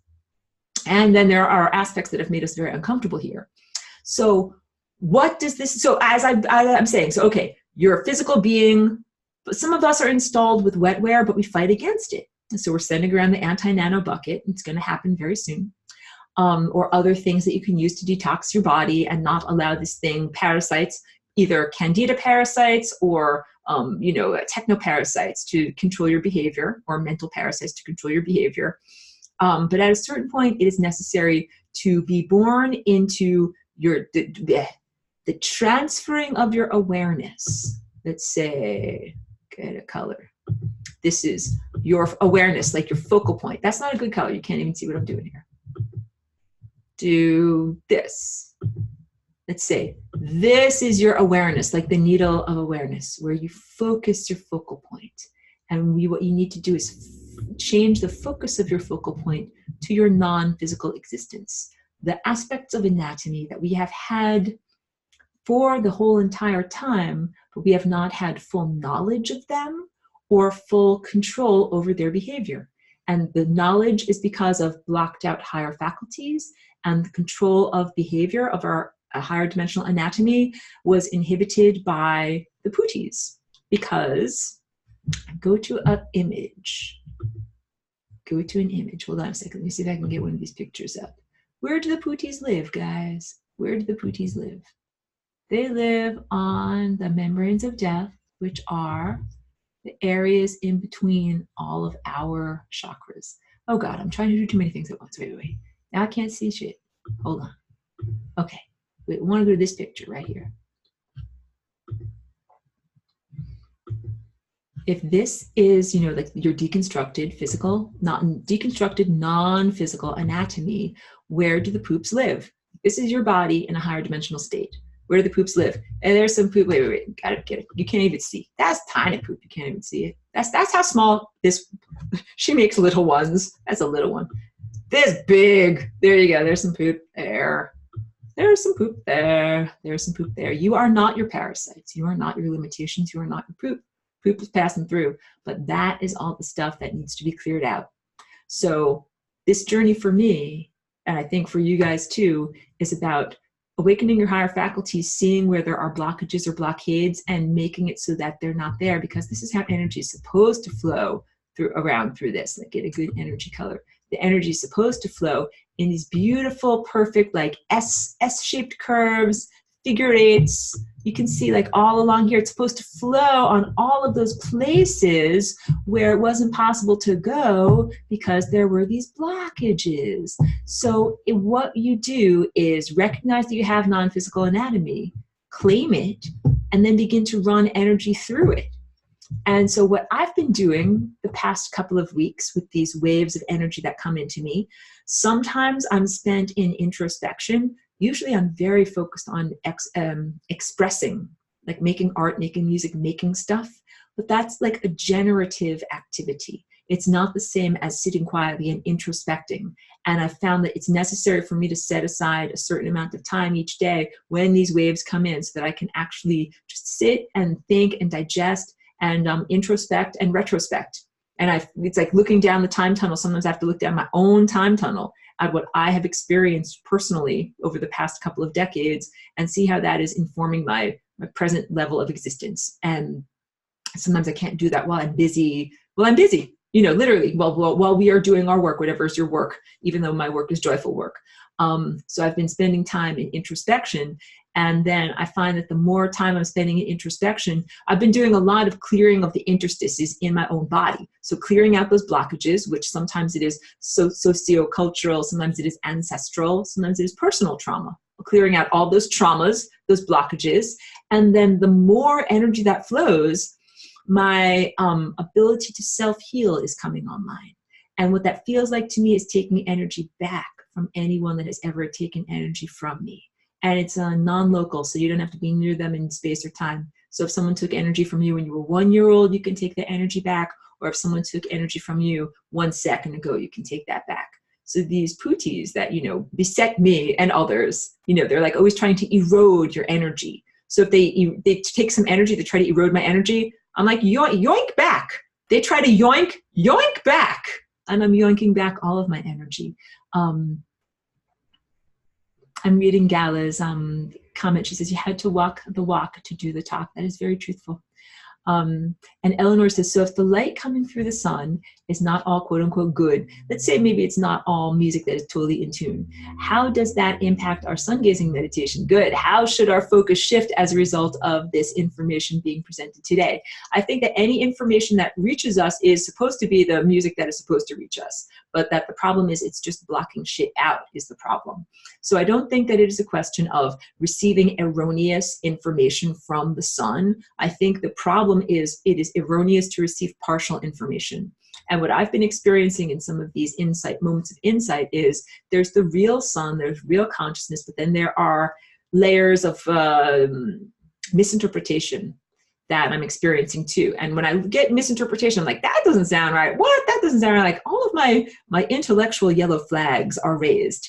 And then I examine that more. So I think as the experience becomes less encumbered, all of the light that reaches us should be accurate. There should be no problem. It should be like, yes, I eat all the light that comes off of that star. So let's say this, different philosophies in terms of food. Some food places give you like an entire fish with bones. I've had that. It's like a sardine. It was like, you know, like a big sardine, a giant one. And you're supposed to pick around and just not eat the bones. And some chefs are not like that. Like imagine a sushi chef who carefully cuts away anything that is inedible, and every little morsel that arrives to you is exactly the right thing to eat, and you can take the entire thing and put it in your mouth. That's what the sun is supposed to be like. The sun and the stars are supposed to be like the most amazing sushi chef that takes all the bones out, is very, very selective in the morsels that are given to us, and also plates everything beautifully. There's a little sauce, there's a little goodness, a little garnish. That's what it's supposed to be like. So that's the problem, is that there are difficulties at the higher level, difficulties in the kitchen here. I'm supposed to get some delicious sushi. What is this that we're getting? Yeah, there are problems in the kitchen. So most of the problems are real nutrients being blocked out. And then sometimes the bones, I would say, are coming from the evil ones that are appropriating our ascension. You can really eat real sunlight. On the days when there's real sunlight, you can really eat it and you don't have to worry at all. You don't have to block it out. It's not going to tell you lies. So like, I will really affirm that to you. But the sun has to get its shit together in terms of being a good chef. And then also we got to stop anything that's blocking it out. Pedro says, Merkaba the light. Yeah, exactly, Pedro, you're wonderful. That drawing looks like the snake that ate the elephant. Oh, that's so funny. That is from Le Petit Prince. Dessinez-moi un mouton. Like, he's like, draw this for me. So yeah, that he drew like a hat. He's like, that's not a hat.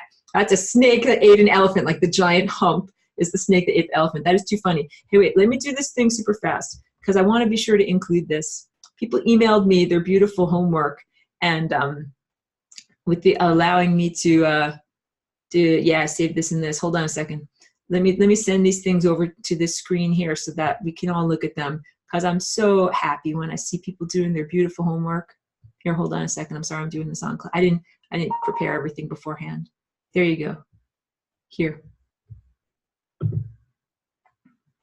Okay, good. Wait, now I gotta share the screen. Yeah, there's beautiful homeworks coming in, so I just wanna share my screen. This thing right here. Yeah, so here's a lovely portrayal of the energy fields with swirls and with the human figure. And I'm impressed when people are sending me their work and they're able to get, even if they're not trained anatomists, don't worry if you're not that good at anatomy, being able to get these things roughly in the right places, roughly in the right place. This should be in the center of, of the chest. This is over here at the neck. This is over here at the head. So lovely work, and I really appreciate the swirls. It's what it feels like. So you're doing really well. It's beautiful work. And then this one too. So this is using graph paper. And I don't know if you can see that this is actually a viewpoint from behind. This is looking at a person's back. Again, very good attempt to kind of line up. Where do these things go in the torso? Where do these things go over here? So I know the camera is tilted down, like it's not a perfect camera shot. And I was looking at this with my glasses on last night, like in a dark room, lying in bed. I should not do this before I go to bed. But yeah, I'm so responsible. I want to do everybody's homework before I go to bed. I'm sorry, guys. So yeah, I was saying like there might be a little bit of a change of where exactly the shoulders are placed, if they need to be a little bit higher or not. I think it's a beautiful attempt, very beautiful work, beautiful, like everybody, you start at a certain point and like you continue to learn and grow and refine. So I watch you learning and growing and being refined. I think it's beautiful. Thank you.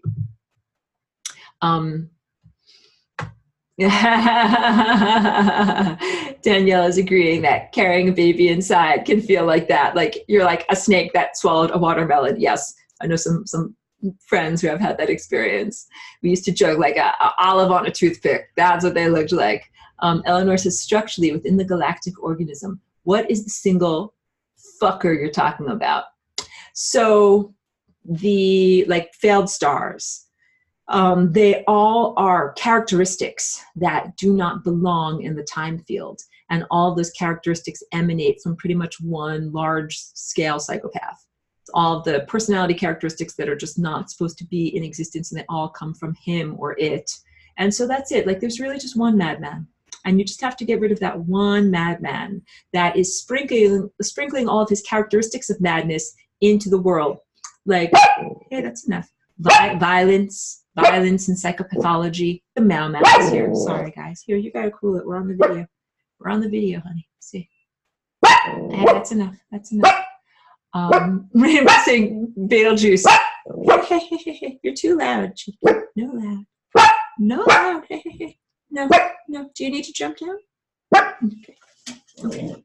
Sorry for the barking. There's it never fails. There's a package being returned. Package. No loud. Sorry for the barking. That was the mail delivery. Rainbow says, I've been placing mighty star tetrahedron, Merkaba, of protection around the simulator so we can think freely again. Group effort warranted. Also FRL shield around us Gaias. Yes. So what I think is necessary to do, just like with musicians, you got to synchronize the band. You got to get everybody playing together. So, and Flying Rainbow Lasagna is non-local. So that means that you can do it at any time and be synchronized. I know that might be hard to understand, but think about it like this. Like I'm going to Fly Rainbow Lasagna and it's going to go in your inbox. Even if I dance at 6:01 and you're not ready until 6:15, it's waiting for you in your inbox. Because I don't want you to think like, oh my God, Aurora says we're synchronized. She's Pacific time, she's in California, I live in the United Kingdom. Like that is not that type of a thing.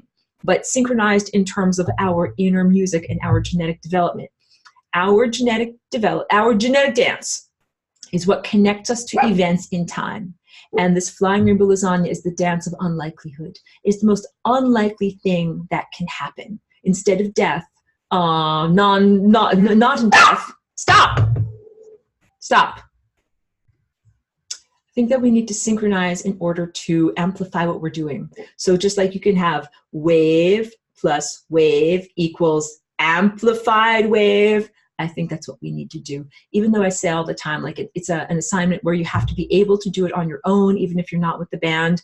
I think what we need to do is join our efforts together in order to create the most unlikely event we possibly can on this planet, which is instead of experiencing a death or a complete misappropriation of our soul energy, to instead do something that has never been done before, and it's completely a rectification in the moment of opportunity, instead of a destruction, a beautiful creation of something new. And I think that that would be an amazing song for us all to play together.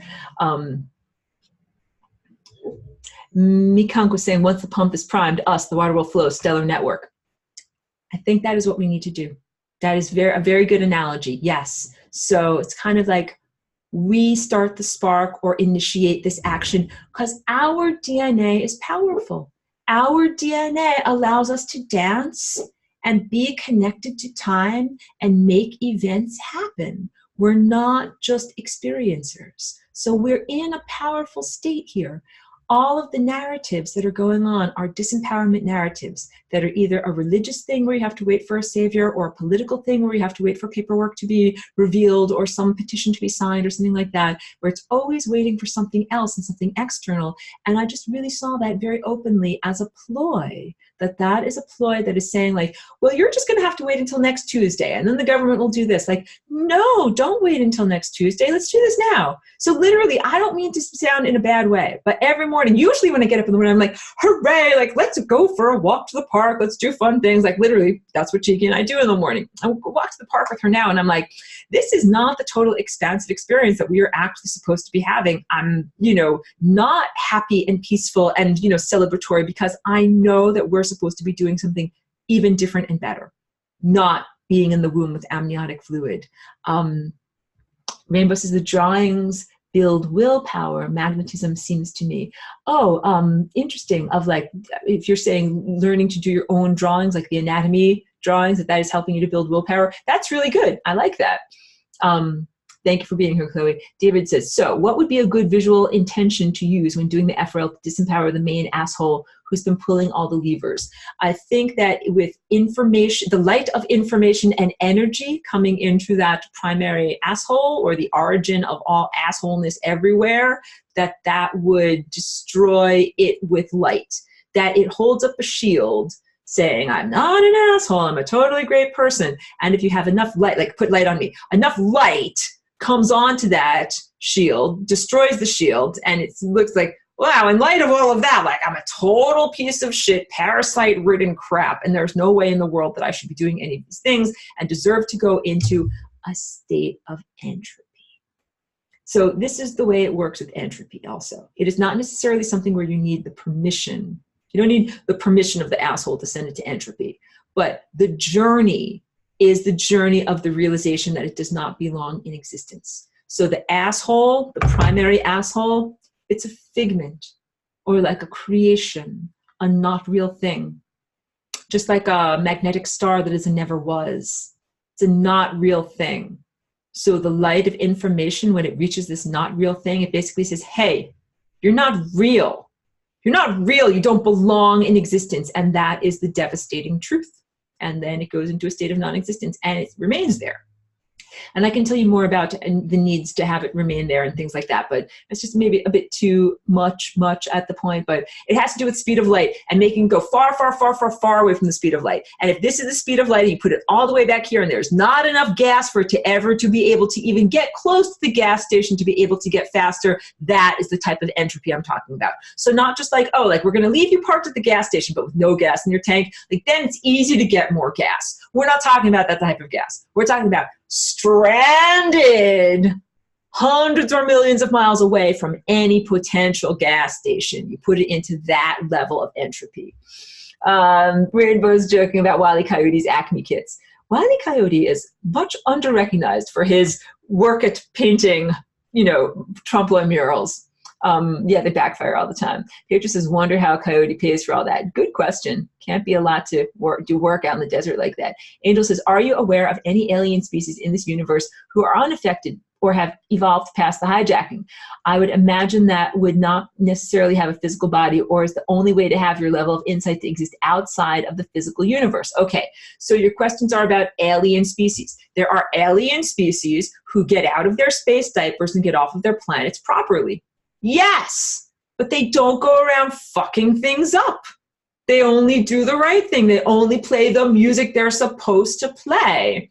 They don't squash you. They don't take over you. They don't take over your bodies. They're not like, oh, I want to insert myself into your body. In fact, the idea of that is disgusting because you're like a 3-year-old and they're like a college student. Like, nobody wants to date a 3-year-old. That is not right. So part of this music that the cosmos is playing is about who talks with who.